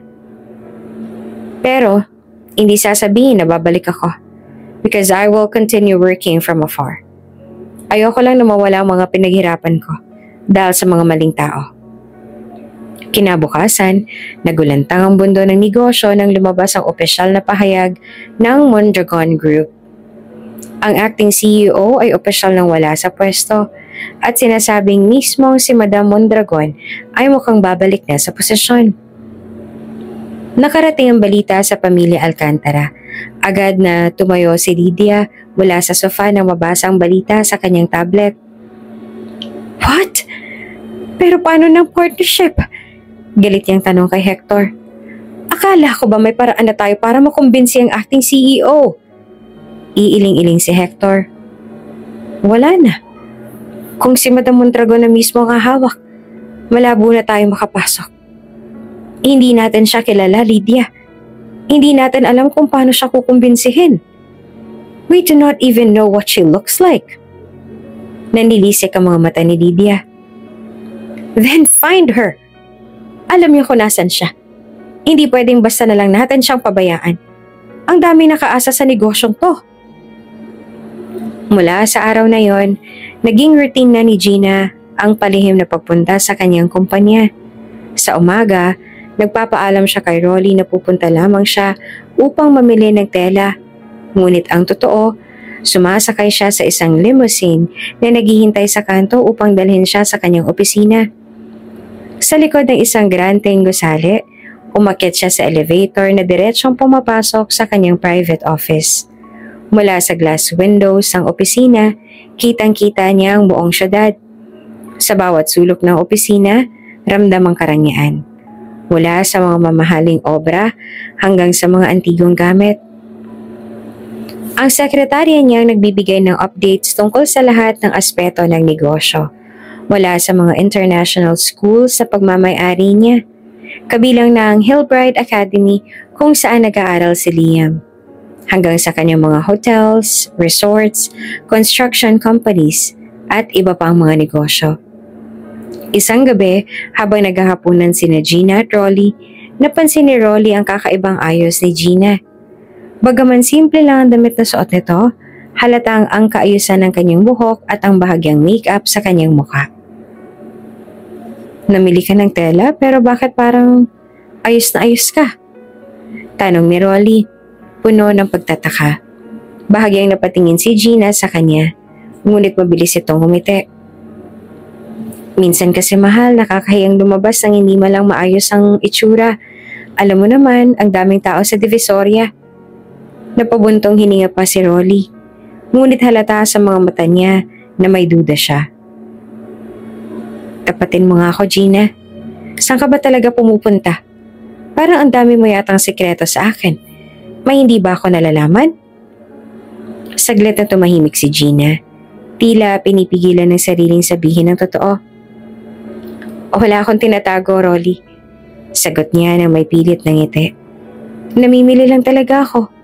Alam mo naman, marami akong kumare na nagtatanong kung kaya kong magtahe para sa mga anak nila. Tsaka malapit na rin ang pasukan kaya busy lang talaga ako. Sayang din naman ang kita sa pagtatanggap ng mga nagpapatahe, diba? Tumango naman si Rolly. Ngunit hindi na siya nagsalita kahit papuno na rin siya ng pagdududa at hindi kumbinsido sa naging paliwanag ng kanyang asawa sa kanya. Noong mga nakaraang taon, bago pa niya makilala si Rolly, si Gina ay isang matagumpay ng negosyante na walang ibang ginawa kundi palaguin ang kanyang imperyo. Ngunit isang araw, isang balita ang dumating sa kanya. Meron siyang cancer at nagkaroon pa ng taning. Bagaman gumaling siya at isang himala ito, nag-iwan ito ng marka sa kanyang isipan. Napagtanto niyang hindi niya lubos na na-enjoy ang buhay dahil sa sobra niyang focus sa negosyo. Isang araw, nagpasya siyang mamuhay ng simple. Sa kanyang paglilibot sa Maynila, nakilala niya si Rolly, isang magtataho. Si Rolly ang nagturo sa kanya ng mga simpleng bagay. Ang halaga ng pamilya, ng tunay na koneksyon, at ng buhay na walang komplikasyon. Dahil sa kanya, natutuhan ni Gina kung paano magpahinga mula sa pagiging Madam Mondragon. At sa huli, nagdesisyon siyang huwag sabihin ang kanyang totoong pagkatao dahil natatakot siyang magbago ang tingin ni Rolly sa kanya. Bumalik si Gina sa kasalukuyan. Pilit na pinapanatili ang kanyang mga sikreto. Ngunit alam niyang hindi ito magtatagal. Habang pinagmamasa niya si Rolly na tahimik na kumakain, napabuntong hininga siya. Pasensya ka na, mahal. Bulong niya sa sarili. Hindi pa ito ang tamang oras. Pero malalaman mo rin ang lahat. Sa mga araw na sumunod sa insidente sa bahay ng mga Alcantara, tila hindi na bumalik sa dati ang saya ni Liam. Madalas siyang tahimik at parang wala sa sarili tuwing umuwi mula sa eskwela. Isang gabi habang tinutulungan siya ni Cheska sa homework, napansin niyang kulang na naman ang ilang gamit ni Liam. Liam, bakit kulang na naman ang lapis mo? Tanong niya. Pangalawang beses na to ngayong linggo, ano pang nangyayari sa school? May nananakit ba sa'yo? May kumukuha ba ng gamit mo? Imbes na sumagot, tumalikod si Liam at tumitig sa sahig. Maya-maya pa ay pumatak na ang luha nito. Nabubuli ka ba ha, anak? Tanong ni Cheska. Niyakap ang anak. Tumango si Liam. Suminghot habang umiiyak. Sabi nila, pangit daw ang pamilya ko. Na nakakahiya raw sina Lolo Rolly at Lola Gina. Tapos sina Lolo Hector at Lola Lydia daw, bad people daw. Ganon din daw si mommy ko kasi hindi ako kayang protektahan. Gulat na gulat si Cheska sa kanyang nadiskubre. Hindi niya alam kung papaano magre-react sa nalaman. Kaya naman agad niyang niyakap si Liam at naluha para sa sitwasyon ng anak. Ang kawawang bata ay nadadamay pa sa kaguluhan ng mga matatanda. Habang nasa opisina si Gina, dumating ang ulat ng kanyang sekretarya tungkol sa insidente sa Hillbright Academy. Madam, mukhang ang apo ninyong binubuli sa school. Wika ng sekretarya. Narinig ng isang guro ang usapan ng mga bata kaya kinumpirma ito. Napatigil si Gina sa ginagawa. Nag-init ang kanyang dugo. Ngunit sinisigurado niyang mananatili ang kanyang composure. Hindi ko palalampasin yan. Malamig yung sabi. Tawagan ng principal. Hindi dapat nararanasan ng kahit sinong bata ang ganyan. Kinabukasan, inatasan ni Gina ang paaralan na agad tanggalin ang mga batang nambubuli kay Liam. Sinigurado rin niyang magpatawag ng meeting sa mga magulang ng mga bata upang ipaliwanag ang bigat ng sitwasyon. Nang sumugod sina Cheska at Troy sa paaralan upang magsumbong, nagulat sila nang sabihing resolbado na ang problema. Ganun ba? Tanong ni Troy habang lumabas sila ng opisina ng principal. Siguro ginawa na to ng paraan ng mama at papa. Sabi ko naman sa iyo Cheska, gusto lang nila ng mabuti para sa atin at sa mga bata. Ngunit tahimik lamang si Cheska. Bagaman nagdududa siya, hinayaan na lang niya ang sitwasyon. Ang mahalaga ay naresolba na ang kaso at wala nang mambubuli sa kanyang anak. Samantala, sa bahay nila Gina at Rolly, nakatanggap si Gina ng balita na kailangan niyang pumunta sa isa sa kanyang hotel at resort properties upang palihim na i-oversee ang mga operasyon doon. Ngunit, isang linggo siyang mawawala at hindi niya alam kung paano ipapaalam ito kay Rolly. Rolly, simula niya habang naghahapunan. May makulit na customer kasi ako nakilala sa school ni Liam. Mayaman daw siya at gusto niya raw na magpasadya ng mga damit para sa anak niya. Ang saya pa nga dahil inalok niya ako na magstay sa hotel nila para daw mas maganda ang collaboration namin. Nag-isip naman si Rolly, alatang hindi ito komportable. Sigurado ka ba riyan? Baka naman may mga kailangan lang sila na iba mula sa'yo kaya ganyan sila kabait. Ngumiti pa si Gina. Pilit na kinukumbinsi si Rolly. Wala namang mawawala. Mabait naman sila. At saka libre ito, Rolly. Pwede tayong mag-relax kahit pa paano. Sayang naman, ngayon lang natin mararanasan ng ganoon. Bagaman may alinlangan, pumayag si Rolly. Naisip niyang sa isang banda ay mukhang kailangan din ng mag-relax dahil marami na rin ang nangyari sa kanyang pamilya. Sa parehong linggo, nagdesisyon ng pamilyang Alcantara na magbakasyon din sa parehong hotel at resort.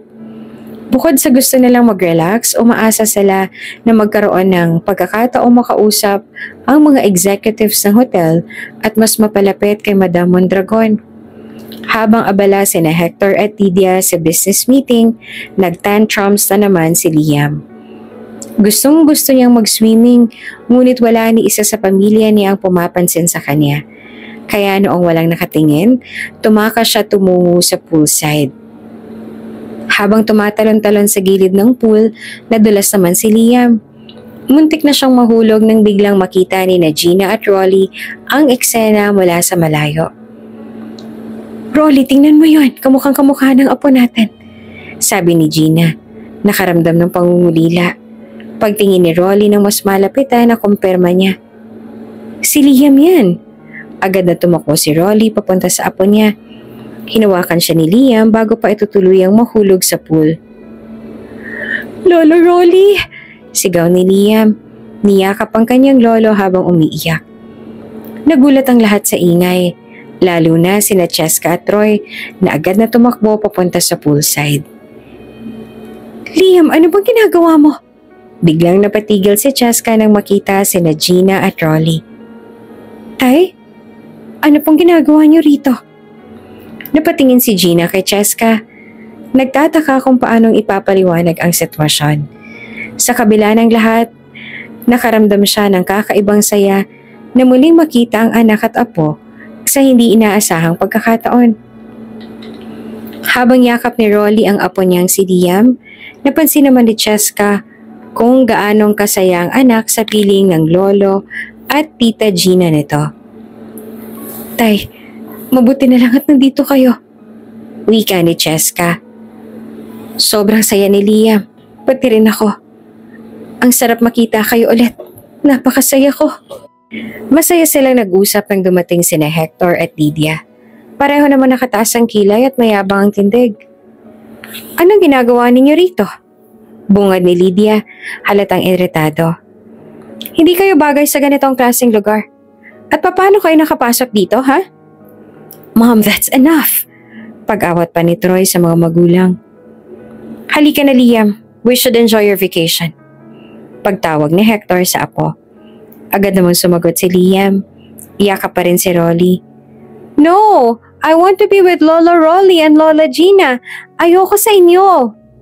"Liam," pagsaway naman ni Troy sa anak, pero agad na yumakap ang bata sa kanyang Lolo Rolly at Lola Gina. Natigilan sina Hector at Lydia.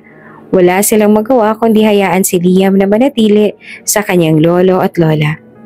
Nag-dinner ang dalawang pamilya sa isang exclusive restaurant ng resort. Tahimik lamang sina Rolly at Gina pero hindi magkamayaw sina Hector at Lydia sa pagbubuhat ng sarili nilang bangko. "Kaya kami andito," ani Hector.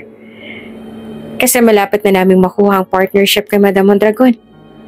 Grabing excitement ng mga executives ng kumpanya niya sa amin." "Right. Kaunti na lamang at makukuha na rin natin ang loob ng elusive na si Madam Mondragon na yan. Once the partnership is closed, mamimit na rin natin siya in person and we would be so powerful, my love." Masaya ngunit mayabang na dugtong pa ni Lydia. Napatingin lang sina Rolly at Gina. Wala naman silang masabi dahil hindi nila naiintindihan ang mga pinagyayabang ni Hector. Pagkatapos ng dinner, nagpaalam na si Cheska upang patulugin ang bagong silang niyang anak. Bitbit niya si Liam habang nagpapaalam din ito sa lolo at lola nito. Pagkatapos maghiwa-hiwalay ng grupo, nag-excuse si Gina upang kausapin ang kanyang sekretarya. Tumayo siya sa isang tahimik na bahagi ng resort at inilabas ang kanyang telepono. "Siguraduhin mong walang meeting na masischedule kasama ang mga Alcantara," utos niya sa sekretarya. "Hayaan mong maghintay sila nang wala silang mapala." Pagbaba ng telepono, nagulat si Gina na makita si Rolly sa likod niya. Nakakunot ang noon nito at halatang shocked sa narinig. Gina? Seryosong tanong ni Rolly. Anong ibig sabihin nito? Bakit may ganun? Rolly. Anong kinalaman mo? Bakit mo inuutos ang pamilya ni Troy? Sino ka ba talaga? Sunod-sunod at hindi makapaniwalang mga tanong ni Rolly. Hindi agad makapagsalita si Gina. Naghanap siya ng tamang sagot ngunit ramdam niyang hindi niya na kayang magtago pa. Rolly, hindi ito ang tamang lugar para pag-usapan yan.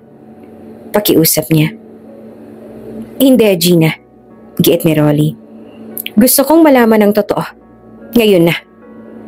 Wala nang nagawa si Gina kundi sabihin ang lahat. Ikinwento niya kung paano siya naging Madam Mondragon, ang kanyang yaman, ang kanyang mga negosyo, at kung bakit niya itinago ang lahat mula kay Rolly. Rolly, akala ko kasi baka magbagong tingin mo sa akin kapag nalaman mo ang totoo. Gusto kong maranasan ng simpleng buhay. Kaya ako naglaylo noon. Nilisan ko ang negosyo. Gusto kong maranasan ang buhay na hindi ko natatamasa noon. Halos atakain pa sa puso si Rolly sa sobrang sama ng loob. Gina, nanginginig niya sabi. Bakit hindi mo sinabi? Ako ang asawa mo. Dapat alam ko ang lahat tungkol sa'yo.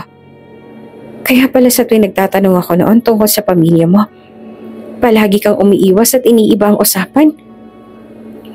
Sinubukang yakapin ni Gina si Rolly pero umiwas ito. Hindi ko alam kung kaya pa kitang pagkatiwalaan. Ang sakit, Gina. Wika nito bago iwan si Gina na napaluhan na lamang dahil sa nangyari. Kinabukasan, maagang nagising si Gina at sinubukang suyuin si Rolly. Rolly, patawarin mo ako. Hindi ko intensyon na saktan ka. Sabi niya at halos maiyak. Hindi ko maintindihan, Gina. Sagot ni Rolly. Malungkot ngunit kalmado na. Paano mo nagawang itago sa akin ang lahat? Hindi ba ako sapat para sa'yo? Rolly, mali ako. Oo, pero hindi mo kailangang mag-alala. Paliwanag ni Gina. Ayoko lang na magbagong simpleng buhay na meron tayo noon. Pero ngayon hindi ko na kayang itago ang sarili ko. Hindi na rin maiwasan na malaman nilang totoo. Ayoko ring itago ang mga bagay na dapat ay alam mo. Mahaba ang naging pag-uusap nila. Inamin na nga ni Gina na mahal niya si Rolly at hindi siya magbabago kahit anong yaman pang meron siya. Sa huli, napagtanto ni Rolly na mahal din niya si Gina at kaya niyang tanggapin ang lahat ng kanyang pagkatao. Sige, Gina, sabi ni Rolly. Tatanggapin ko lahat. Pero tanong ko lang, anong mangyayari sa atin? Ano ng plano mo ngayon? Ngumiti si Gina, halatang buo na ang loob. Huwag ka mag-alala, Rolly. Akong bahala. Sisiguraduhin kong walang masasaktan, lalong-lalo na sina Cheska at Liam. Pero may kailangang itama sa mga Alcantara. Nagkatinginan silang dalawa. Sa wakas, isang sekreto ng nabunyag at isang plano na ang nabuo. Lumipas ang mga araw at labis na nagtaka sina Hector at Lydia kung bakit tila palaging nahihinto ang kanilang deal kay Madam Mondragon. Ano ba nangyayari, Hector? Iritadong tanong ni Lydia. Bakit ba lagi na lang tayo naghihintay? Ang tagal-tagal na niyan. Relax ka lang, Lydia. Sagot naman ni Hector. Siguro naman sa susunod, maayos na ito. Kaunting hintay na lang.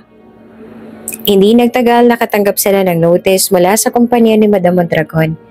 Inimbitahan silang dumalo sa isang grand launch ng bagong site ng kumpanya. Buong pamilya Alcantara excited na nagtipon-tipon. Handang-handa sa pagkakataong makaharap si Madam Mondragon.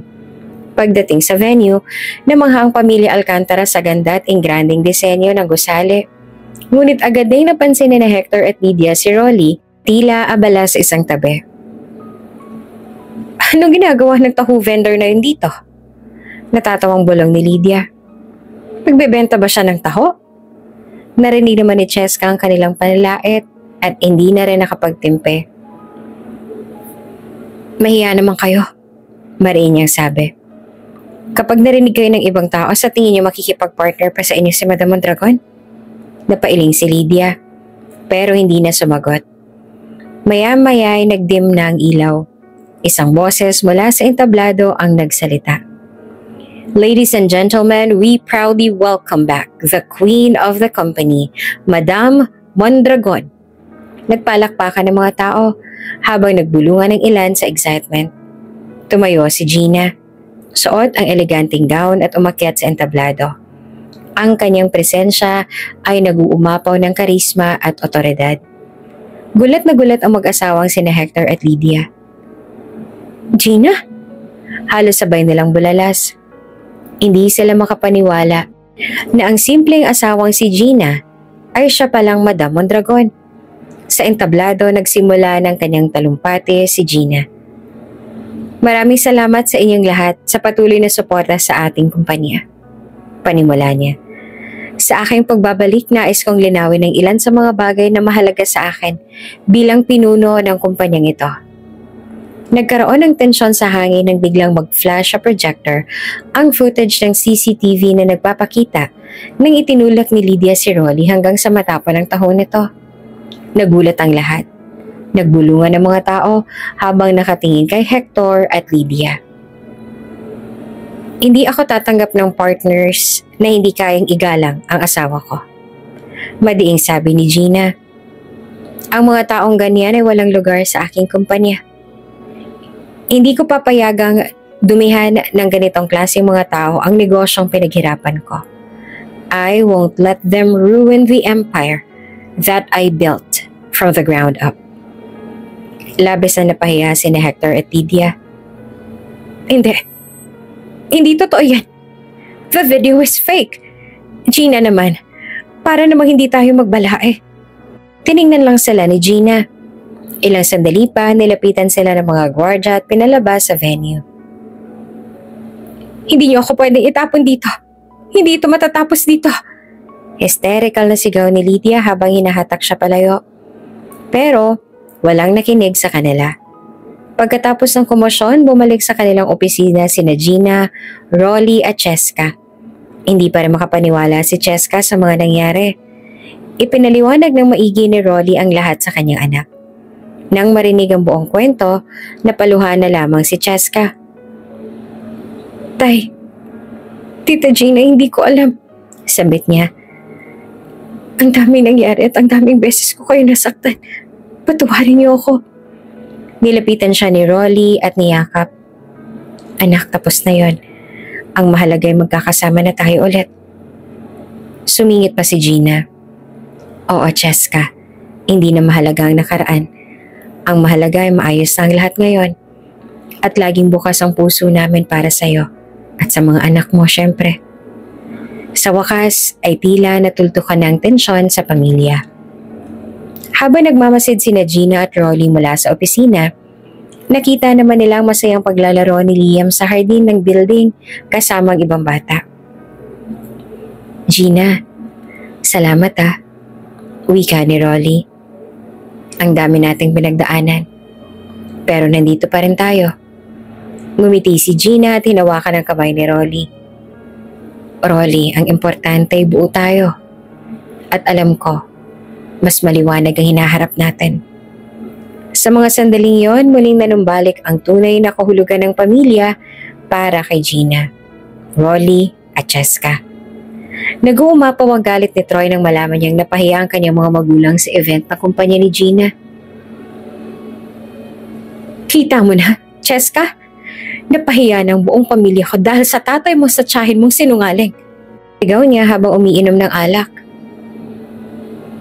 At kaya ka naglalasing? Kaya ka ng bababae? Galit na tugon ni Cheska. Halos nanginginig pa ang boses. Hindi mo na nga nagawang ipagtanggol ang pamilya ko noon. Pero nagawa mo pa rin akong lokohin? Sa halip na mapagkumbaba, nanumbat pa si Troy. Pamilya mo? Paano naman ang pamilya ko?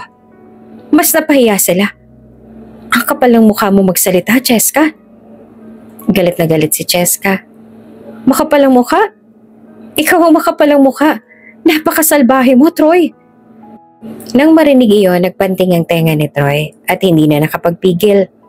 Sinampal niya si Cheska at natigilan si Cheska. Hindi naman makapaniwala sa ginawa ng asawa. Luha ang agad na dumaloy sa kanyang mga mata. Sa parehong gabing iyon, dumalaw sina Troy at Gina kina Cheska para kamustahin sila. Narinig nila ang sigawan mula sa loob ng bahay at nakita kung paanong sinaktan ni Troy si Cheska. Galit na galit si Rolly. Agad na pumasok at hinarap si Troy. Walang karapatan ang sino man nasaktan ng anak ko. Sigaw niya at halos nanginginig pa sa galit. Si Cheska naman hindi na nakayanan ng sitwasyon at buong tapang na nagsalita. Tay, tapos na. Hindi ko natitiisin to.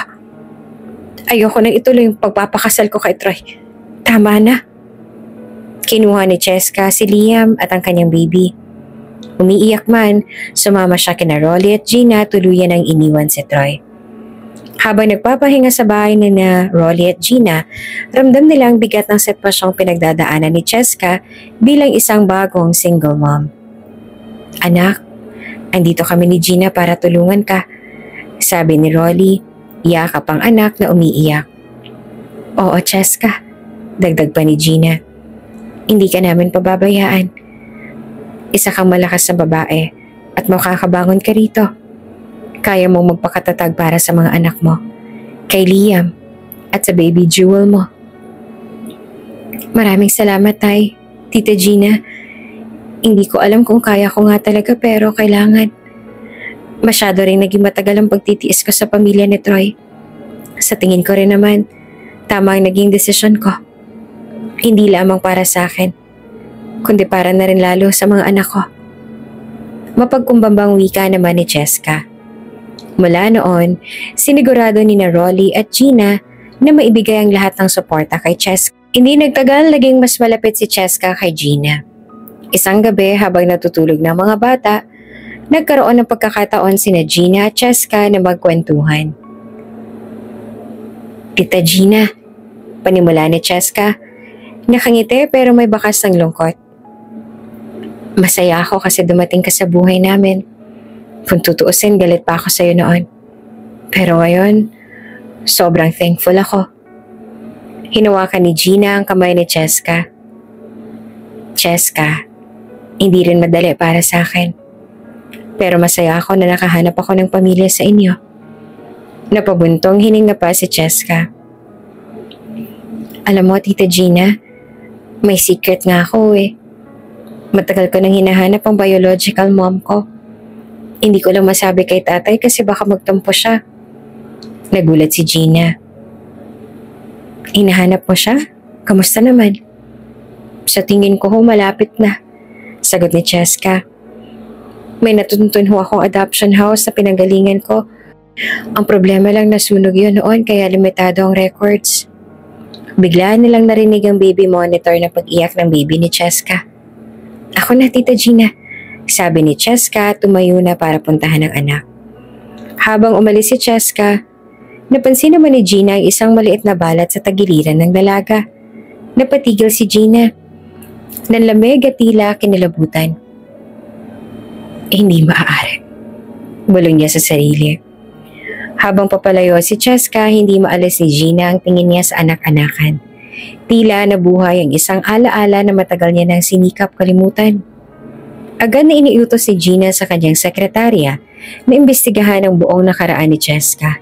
Kasabay nito, nagdesisyon siyang kumuha ng DNA sample ni Cheska para sa kumpirmasyon. Walang makakaalam nito, lalong-lalo na si Rolly. Bilin niya. Ngunit habang hinihintay ang resulta, hindi na siya mapakali.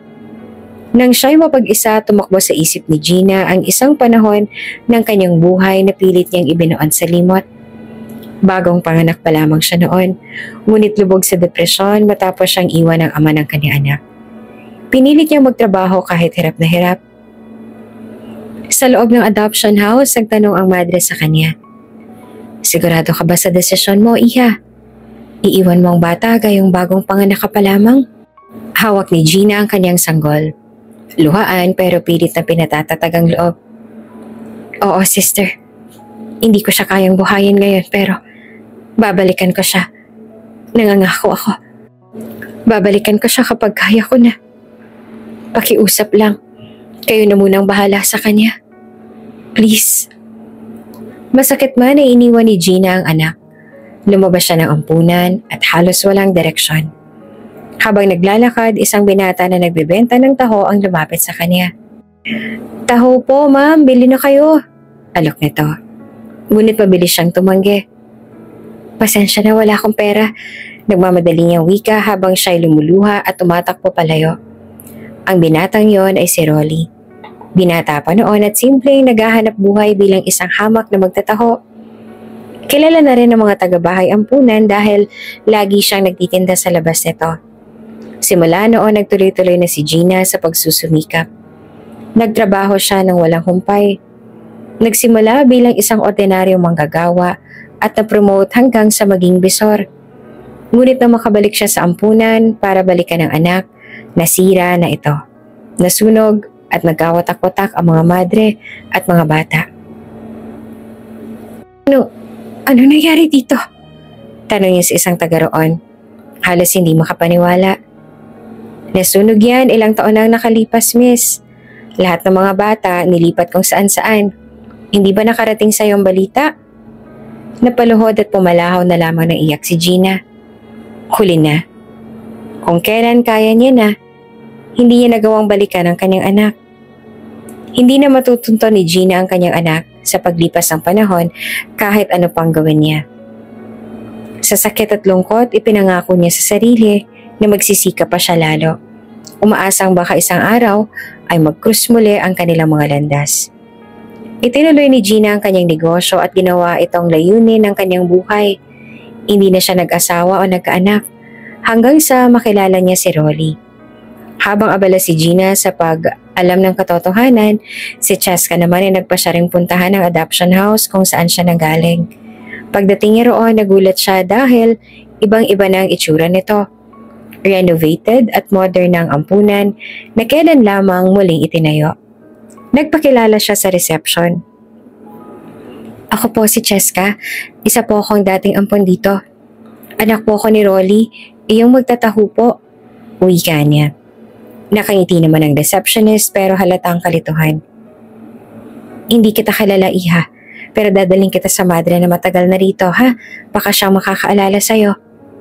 Inilapit siya sa isang matandang madre na halos hindi na makalakad. Sister, siya po si Cheska. Baka natatandaan mo siya. Anak daw ni Rolly na magtataho. Ngumiti ang madre. Pilit na inaalala ang nakaraan. Cheska? Anak ni Rolly? Oo, natatandaan ko.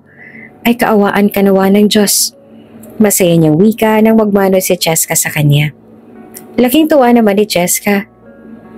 Sister, gusto ko lang pong malaman ng tungkol sa aking biological mother. May mga record pa po ba kayo rito? Ngumiti ang madre at tumayo ng dahan-dahan. May libro ako ng lumang papeles at litrato. Baka nandoon ang hinahanap mo. Habang naghahanap ang madre, hindi naman napigilan ni Cheska ang magtanong. Ano pong masasabi niyo kay Tatay Rolly? Napangiti ang madre. Mabuti at sa kanya ka napunta. Abay, napakabait niyang tao. Hindi ko makakalimutan ang araw na yon. Nasunog ang ampunan at nagkawatak-watak kami mga madre, pati ng ilang bata. Karagakata noon. At sa dami naming inaasikasong bata, ipinasuyo kita kay Rolly na tumutulong sa amin. Hanggang sa siya na rin ang kumupkup sa'yo. Mabuti at siyang naging tatay mo. Maswerte ka dahil napakabuti ng puso niya. Hindi naman naghilang maging emosyonal ni Cheska habang nakikinig sa mga kwento ng madre. Tama naman kasi ito. Talaga napakaswerte niya at si Rolly ang naging tatay niya.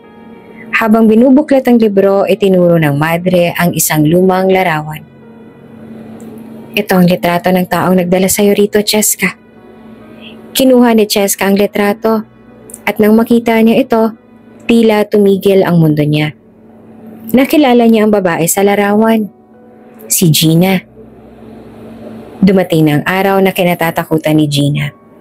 Nang iabot ng kanyang sekretary ang sobrang naglalaman ng DNA test result, tila bumagal ang bawat segundo.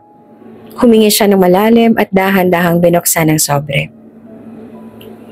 Positive. Ang tanging salitang tumatak sa kanyang isipan. Si Cheska nga ang anak na matagal niyang hinahanap. Ang anak na matagal niya nang iniyakan. Ang anak na iniwan niya sa isang malupit na panahon ng kawalan. Hindi niya napigilang umiyak habang hawak-hawak ang papel. Mga luhang matagal niya nang pinipigilan. Mga hinanakit sa sarili na bumalik ng parang isang unos. Hating gabi nang maglakas ang loob si Gina na kausapin si Rolly. Nakaupo ito sa sala. Abala sa pagbabasa ng dyaryo, ngunit halata sa kilos na hinihintay siya. Nang makita niya si Gina, inangat nito ang salamin sa mata. Mahal, anong nangyayari? Mukhang hindi ka yata mapakali dyan. Lumapit si Gina sa asawa. Dala-dala ang DNA test result na upo siya sa tabi nito. Hawak ang kanyang kamay. Rolly, may kailangan akong sabihin sa'yo. Bungad niya. Halatang nanginginig ang boses. Itinabi ni Rolly ang dyaryo at itinodong atensyon kay Gina. Ano yon, mahal? May problema ba? Sa puntong yon, hindi na nakayanan ni Gina ang bigat ng kaniyang emosyon. Lumuhod siya sa harap ni Rolly at humagulgol. Rolly, si Cheska, anak ko siya. Napalayo si Rolly. Hindi agad makapagsalita. Nakakunot ang noo. Halatang naguguluhan. Anong ibig mong sabihin? Cheska? Anak mo? Paano? Dahan-dahang ipinaliwanag ni Gina ang lahat. Kung paano niya iniwan ang kanyang sanggol sa ampunan at ang dahilan ng kanyang desisyon. At ang matinding sakit na nararamdaman niya nang hindi niya na ito matagpo ang muli. Habang nagkukwento si Gina, tila unti-unti namang bumigat ang hangin sa kwarto. Halos hindi makapaniwala si Rolly. Ibig sabihin, lahat ng panahong to, ang hinahanap mong anak ay nasa harapan mo na pala. Tumango si Gina. Luhaan pa rin. Oo, Rolly. Si Cheska ang anak ko. At ngayon alam ko na. Pero natatakot ako. Natatakot ako hindi niya ako matanggap. Hindi alam ni Rolly kung ano sasabihin. Hinila niya si Gina sa kanyang tabi at mahigpit itong niyakap. Mahal kita, Gina. Pero kailangan mo sabihin kay Cheska ang totoo. Dapat niyang malaman. Sa gitna ng kanilang pag-uusap, bigla namang bumukas ang pinto. Nakatayo si Cheska. Halatang ibang timpla na siyang nagpalala sa tensyon ng paligid. Nataranta si Gina. Hindi pa siya handa, pero ito na ang pagkakataon. Tumayo siya. Lumapit kay Cheska at naglakas loob. Cheska, may mahalaga akong sasabihin sa'yo. Nagkatinginan sila ni Rolly. Tumango ang lalaki. Hudyat na kailangan ng sabihin ng totoo. Ako ang tunay mong ina. Parang nabingin naman si Cheska. Nanigas ang kanyang katawan habang paulit-ulit na umaalingaw-ngaw sa kanyang isipan ang sinabi ni Gina. Totoo nga? Tita Gina, ano to? Totoo na sa bahay ampunan, ikaw to? Tanong niya. Halatang hindi makapaniwala nang ipakita ang lumang larawan ni Gina. Hinawakan ni Gina ang kamay niya. Ako nga ang nagdala sa'yo sa ampunan noon. Ako ang iyong ina, Cheska. Iniwan kita, hindi dahil hindi kita mahal, kundi dahil wala akong kakayahang alagaan ka noon. Pero sinikap kong bumalik. Ngunit huli na ang lahat. Nanlaki ang mga mata ni Cheska. So, iniwan mo ko? Pinabayaan mo ko? Nagulat si Gina sa tono ni Cheska. Hindi ka nun, anak. Mahal kita. Pero, huwag mo na akong tawaging anak. Sigaw pa ni Cheska. Tumulo na rin ang kanyang luha. Lahat ng hirap na pinagdaanan ko. Lahat ng tanong na bumabagabag sa akin tungkol sa kung sino ako. Ikaw ang may kasalanan. Cheska, pakinggan mo ko. Pakiusap ni Gina. Wala akong ibang nais kundi makabawi sa'yo. Hindi ko sinasadyang mangyari ito. Alam kong nasaktan kita pero ano? Putol na Cheska, halos maiyak na rin sa galit. Ngayon mo lang sasabihin? Ngayon pa pagkatapos ng lahat ng nangyari? Hindi na nakapagsalita pa si Gina. Para bang bawat salita ni Cheska ay isang kutsilyong tumatama sa kanyang puso. Ang dami kong beses na hinanap ang nanay ko. Lahat ng hirap na pinagdaanan ko. Iniwan mo lang pala ako dahil hindi mo kaya. Cheska, hindi ganoon. Muling pag-amin ni Gina, halos pang makaawa. Nagawa ko yun dahil iniisip kong kapakanan mo. Kapakanan ko. Sagot pa ni Cheska. Ang tunay na nanay hindi iniiwan ang anak niya. Sa huli, hindi na kinaya ni Cheska ang bigat ng emosyon. Tumakbo siya palabas ng bahay. Hindi alintana ang mga sigaw ni Gina na humahabol sa kanya. Cheska anak, sandali! Ahabol pa sana si Gina pero pinigilan siya ni Rolly. Hinawakan nito ang kanyang braso at marahang sinabi, hayaan mo na muna siya. Kailangan niya mapag-isipan ito. Pero Rolly, umiiyak na sagot ni Gina. Gina, mahal kita. Pero kung hahabulin mo siya ngayon, baka lalo lang siya magalit. Bigyan mo siya ng oras. Paliwanag ni Rolly. Wala nang nagawa si Gina kundi ang magpaiwan sa bahay. Umiiyak sa labis sa sakit. Kinagabihan, hindi na makatulog si Gina. Tila isang bangungot ang nangyari kanina. Ang anak na matagal niya nang hinanap. Narito na, ngunit hindi siya matanggap. Nakatulala siya sa bintana. Iniisip kung saan ba siya nagkamali. Lumapit si Rolly at naupo sa tabi niya.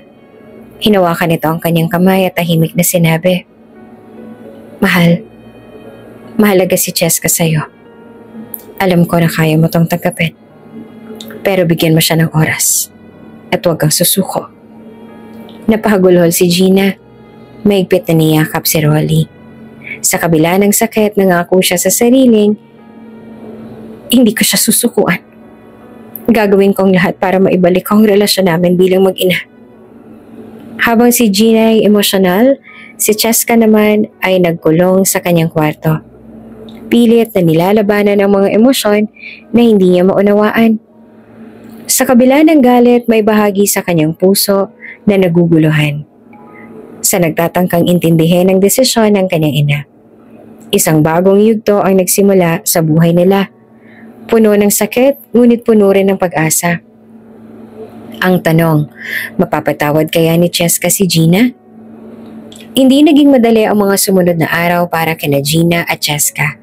Sa kabila ng kanilang pagiging magkapamilya, tila may pader nang nakaharang sa pagitan nila. Ilang beses sinubukan ni Gina na makipag-usap, ngunit elap si Cheska. Tuwing magkikita ang kanilang mga mata, may lungkot at kirot na sumisiksik sa hangin. Nagising si Gina isang umaga na nakaupo si Cheska sa sala. Tahimik na nilalaro si Baby Jewel. Gusto niya itong lapitan, kausapin at yakapin bilang isang ina. Ngunit sa tuwing lalapit siya, tila naninigas naman ang katawan ni Cheska. Ang madalas itong sinasabi ay, "Huwag mo akong pilitin, Tita Gina." Bagamat matagal nang alam ni Gina na si Cheska ang anak niya, ang tawag na Tita Gina ay tila isang kutsilyong tumatama sa kanyang puso sa tuwing naririnig niya ito. Ang bawat pagkakataong magkausap sila ay puno ng tensyon at kawalang tiwala. Hindi na rin mapakali si Rolly. Bilang ama ni Cheska at asawa ni Gina, nasasaktan siya sa distansya ng dalawa. Alam niyang mahal ni Gina si Cheska at nararamdaman niyang mahal din ni Cheska ang tunay niyang ina. Ngunit parehong natatakot ang dalawang babae na bumitaw sa kanilang galit at takot. Kailangan kong gumawa ng paraan, sabi na lamang ni Rolly sa sarili. Plinano niyang magtakda ng oras para mag-usap sina Gina at Cheska, kahit pa alam niyang magiging mahirap ito. Isang hapon, pagkatapos ng tanghalian, lumapit si Rolly kay Cheska na nag-aalaga kay Liam at Jewel sa kwarto. "Anak, pwede ba kitang makausap sandali?" tanong ni Rolly. Bitbit ang isang tasa ng kape. Nag-angat ang tingin si Cheska at ngumiti ng bahagya. "Opo, tay. Ano po yun?" Naupo si Rolly sa tabi ng kanyang anak at hinawakan ng kamay nito. Anak, alam ko nasasaktan ka pa rin dahil sa nalaman mo. Pero gusto kong sabihin sa'yo na si Gina, mahal ka niya. Alam kong galit ka, pero dapat mo rin bigyan ng pagkakataon na ipaliwanag niya ang lahat. Seryosong sabi ni Rolly. Umiling si Cheska. Nagtatangkang umiwas sa isipan. Tay, hindi ganun kadali. Parang hindi ko kayang basta-bastang tanggapin na siyang nanay ko. Sa dami ng tanong ko noon. Sa dami ng hirap. Bakit ngayon ko lang nalaman? Bakit niya ako iniwan? Niyakap siya ni Rolly. Marahan at puno ng pagmamahal. Anak, minsan ang buhay, hindi laging makatarungan. Pero ang mahalaga, andito siya ngayon.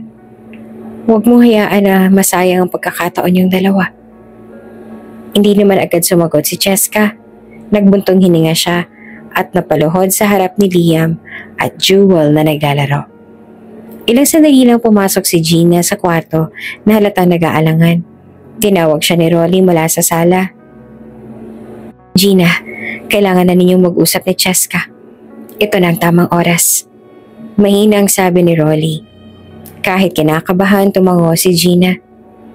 Cheska, maaari ba tayo mag-usap? Tanong niya. Ang kanyang boses ay bahagyang nanginig. Tahimik naman tumayo si Cheska tumingin kay Rolly. Ay, sigurado po ba kayo dito? Oo anak, nararapat lang na mag-usap kayo. Sagot pa ni Rolly. Naupo sina Gina at Cheska sa maliit na patio sa likod ng bahay. Tahimik ang paligid at tanging tunog ng hangin at mga dahon ang maririnig. Matagal bago may nagsalita. Si Gina na ang unang bumasag ng katahimikan. Cheska, alam kong galit ka sa akin.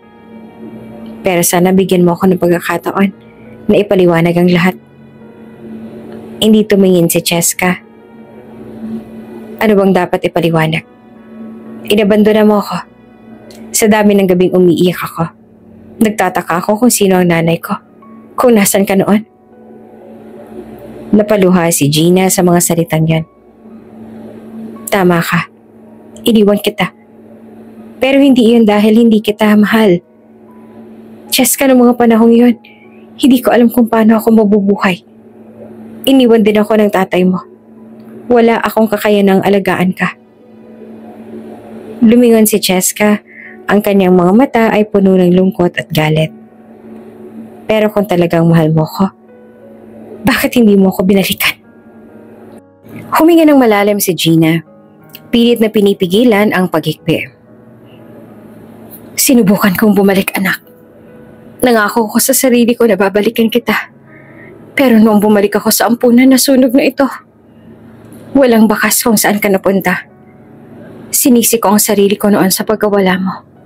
Ang hirap, ang sakit. Pero hindi ako tumigil sa paghahanap. Tahimik si Cheska, pilit na iniintindi ang sinasabi ni Gina. Ang galit sa kanyang dibdib ay unti-unting napalitan ng lungkot. Cheska, kung alam mo lang kung gaano ako nasaktan sa pagkawala mo. Hindi ako nag-asawa ulit. Hindi ko ginawang magkaanak ulit. Dahil alam kong ikaw lang ang anak ko. Nagtiis ako ng maraming taon para mapanatili ang pag-asa na baka mag-cruise ulit ang landas natin. Sa puntong yon, hindi kinaya ni Gina ang bigat ng kanyang damdamin. Yumuko siya, tumagulgol. Tahimik na tumingin si Cheska kay Gina. Nakikita niyang sinseridad sa bawat hikbi nito. Ang pagsisisi at pagmamahal na malinaw sa mga mata ng kanyang ina. Hindi niya napigilan ang sarili. Lumapit siya kay Gina at niyakap ito. Tita Gina. Hindi pala. Nanay, ang dami kong tanong pero salamat kasi andito ka na ngayon. Napatigil si Gina sa kanyang pag-iyak. Itinaas niya ang kanyang ulo at tiningnan si Cheska. Anong sinasabi mo anak? Ngumiti si Cheska nang may kaunting luha sa kanyang mga mata. Nanay, salamat. Nanay kasi Hindi ka sumuko. Sa unang pagkakataon, naramdaman ni Gina ang tunay na saya sa kanyang puso. Niyakap niya si Cheska ng mahigpit habang tumutulo ang kanilang mga luha. Salamat, Cheska. Salamat sa pagtanggap sa akin. Nang matapos ang kanilang usapan, bumalik sila sa loob ng bahay. Si Rolly na tahimik na nanonood mula sa malayo ay hindi mapigilang ngumiti habang pinapahid ang luha sa kanyang mga mata. Anak, salamat sa pagbibigay ng pagkakataon. Sabi pa ni Rolly kay Cheska. Ay, salamat din po sa inyo. Kung hindi dahil sa inyo, hindi ko malalaman ang lahat ng to. Magmula nung gabing yon, unti-unti nang bumalik ang saya sa kanilang pamilya. Bagamat marami pang dapat pag-usapan at ayusin, naging simula iyon ng panibagong yugto para sa kanilang lahat. Isang yugto na puno ng pagmamahal, pagtanggap at pag-asa. Pagkatapos ng mga nangyari, unti-unti nang nanumbalik ang normal na takbo ng buhay para sa pamilya ni Cheska. Hindi naging madali ang kanilang pinagdaanan, ngunit sa bawat araw na lumipas, mas tumibay ang kanilang relasyon bilang mag-anak. Sa wakas, nakahanap na si Cheska ng katahimikan sa piling ng kanyang mga mahal sa buhay. Si Rolly, ang ama na nag-aruga sa kanya ng walang pag-aalinlangan, at si Gina, ang ina na buong pusong bumawi sa mga pagkukulang ng nakaraan. Isang araw sa bahay ni Rolly at Gina, abala si Cheska sa paglalaro kasama si Liam at ang kanyang bunsong anak. Malaki na ang ipinagbago ni Cheska mula noong iniwan siya ni Troy. Hindi na siyang mahiyain at sugatang babae. Isa na siyang matatag at mapagmahal na ina. Pumasok si Rolly sa sala. Dala ang tray ng merienda. Anak, kumain ka na muna, baka pagod ka na riyan. Sabi niya habang inilalapag ang tray sa lamesa. Ngumiti si Cheska sa kanyang ama. Salamat tay, pero masaya akong kasama ang mga bata. Parang lahat ng hirap ko noon nawawala kapag kasama ko sila. Tumango si Rolly at ngumiti. Ganon talaga ang magulang, anak. Gagawin ang lahat para sa ikabubuti ng mga anak. Sa sandaling yon, pumasok si Gina mula sa kusina. May hawak siyang isang maliit na photo album. Cheska, sabi ni Jenna, umupo sa tabi niya. May gusto akong ipakita sa'yo. Binuksan ni Gina ang album. Nandoon ang mga lumang litrato ng kanilang pamilya. May mga larawang kuha noong bata pa si Cheska. Noong nagtitinda pa si Rolly ng taho at maging mga litrato ng mga anak. Napaluha si Cheska habang tinitingnan ng mga litrato. Grabe, ang dami na palang nangyari sa atin. Sabi pa niya at pilit na ngumingiti sa kabila ng kanyang pagluha. Hinawakan ni Gina ang kamay ni Cheska. Oo anak, pero ang mahalaga nandito tayo ngayon. Buo na ulit bilang pamilya. Sa gabing yon, nagtipon ng buong pamilya sa hardin ng bahay. Simple, ngunit masaya ang salo-salo. Dumating ay ilang malalapit na kaibigan, pati na rin ang mga naging katuwang ni Rolly at Gina sa kanilang negosyo. Tumayo si Gina, hawak ang isang baso ng alak, at nagsimula ng isang maikling talumpati. Nais ko lang na magpasalamat sa inyong lahat, lalo na sa aking pamilya. Kay Rolly, na hindi ako iniwan kahit na sa pinakamahirap na bahagi ng buhay ko. Kay Cheska, ang anak kong mahal na mahal ko, at sa mga apo ko na nagbibigay ng saya sa buhay namin. Hindi man perpekto ang naging kwento namin, pero masaya ako nandito tayo ngayon. Buo at masaya. Tumayo rin si Cheska. Gusto ko rin magpasalamat lalo na kay Tatay Rolly at kay Nanay Gina.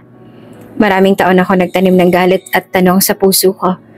Pero natutunan kong ang tunay na pagmamahal ay marunong magpatawad at tumanggap. Salamat sa inyo dahil kahit anong mangyari, hindi niyo ako iniwan. Palakpakan ng lahat. Puno ng saya at pagmamahala ng paligid. Pagkatapos ng salo-salo habang natutulog na ang mga bata, nag-usap sina Cheska at Gina sa ilalim ng mga bituin. Nanay, sabi ni Cheska habang hawak ang kamay ni Gina. Salamat dahil hindi ka sumuko sa akin. Salamat sa lahat ng sakripisyo mo. Pangako ko, hindi na kita bibiguin. Napangiti naman si Gina, pilit na pinipigilan ang pagluha. Anak, hindi mo kailangang mangako. Basta't mahal mo ako, sapat na yun para sa akin. Sa ilalim ng mga bituin ng sugatang pamilya ay tuluyang naghilom. Sa kanilang mga puso, alam nilang ito na ang simula ng isang mas maliwanag na kinabukasan. Ilang buwan matapos ang lahat, nagdesisyon si Cheska, nagsimula ng sarili niyang negosyo. Sa tutulong ni Gina at Rolly, nagtayo siya ng isang maliit na butik para sa mga nanay at anak. Ito ang naging simbolo ng kanyang bagong simula. Isang buhay ng pag-asa at pagmamahal. Samantala, mas naging matibay naman ang relasyon ni Gina at Rolly. Mas naging malinaw sa kanila na ang pagmamahal nila sa isa't isa ang dahilan kung bakit napagtagumpayan nila ang lahat ng pagsubok. At si Cheska, sa kabila ng mga sugat ng nakaraan ay masaya na. Alam niyang hindi na siya nag-iisa. Sa piling ng kanyang ama, ina at mga anak, natagpuan niya ang kaligayahang matagal niya nang hinahanap. Sa wakas, buo na ang kanilang pamilya. Kung bago ka pa lang sa channel na ito, Ate Jane TV, huwag kalimutang pindutin ang notification bell and subscribe button. Sana po hindi naman malaking abala sa inyo ang pagpindot ng subscribe button dahil ang kapalit po nito ay ang pagsuporta para makapag-produce ng mga libreng stories sa mga channels ni Ate Jane. Maraming salamat!